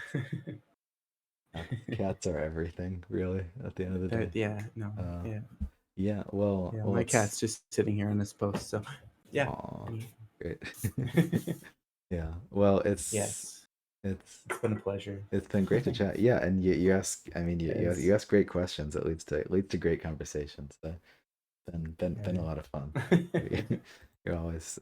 You're always welcome to come back. Love to Okay. play some more. I wish that Fallen Doors game was my game to beat you, but I will Uh, beat you soon. you're close. You've beaten me. Didn't we do an Next async? week. You beat me in some games I've we won an played. async, but that's not Yeah. the same. It's not the same. I'm Yeah. sorry. We consider I feel bad that that you pressed the concede button there. If you'd passed it back to me, I would have. You can Yeah, pretend that I don't was. want that. Yeah, yeah. No, it's gotta it's No, funny. it's yeah, it's You got so different. close and Joe is like, "No, you're not Yeah, playing Monstrosity." That's such a weird bug. No, we'll keep playing. And good luck writing the guide and everything. appreciate it. Um, Always a pleasure, Ben. Yeah, yeah, all right. so, I'll talk to you okay. later. You have a good one. Yeah, All you right, too. bye All bye. right, bye. Uh, awesome. That's a lot of fun. Fun games and just fun to talk about. Something funny. Sorry, I have some funny Discord messages. I don't. All right. I will. Do I have any other games to play? Probably we can just call it. Yeah, I think it's probably good to call the stream. I don't know. Water, did you run off? You wanna, if you're free the next 4 days, like, I'll send them a message. Otherwise, maybe like tomorrow night or something. So I have beans lined up tomorrow in the afternoon, and then I don't have anyone in the evening. Um, and I do have time in the evening, and then Saturday we got the scuffle, and I'm hoping to do some more like super random shenanigans with Iridium, like a bunch of live games. What time is the scuffle? It's at 4. Excuse me as I double check this. Yeah, it's at 4, right? It's going up. It's at 4 p.m. Eastern time on Saturday. Goodness, I love that artwork. Not to pat myself on my own back. Maldaria and the big dinosaur. Um, Good stuff. Right now, Crimson Order are at 7 votes. Mountain Vargath is at 6. Very close, very tight. We gotta find some more bugs tomorrow. Apparently, Joe's gonna block my email by the end of this. Don't know what's going on here. Um, but yeah, that's. Ooh, it's been a lot of fun. Excuse me.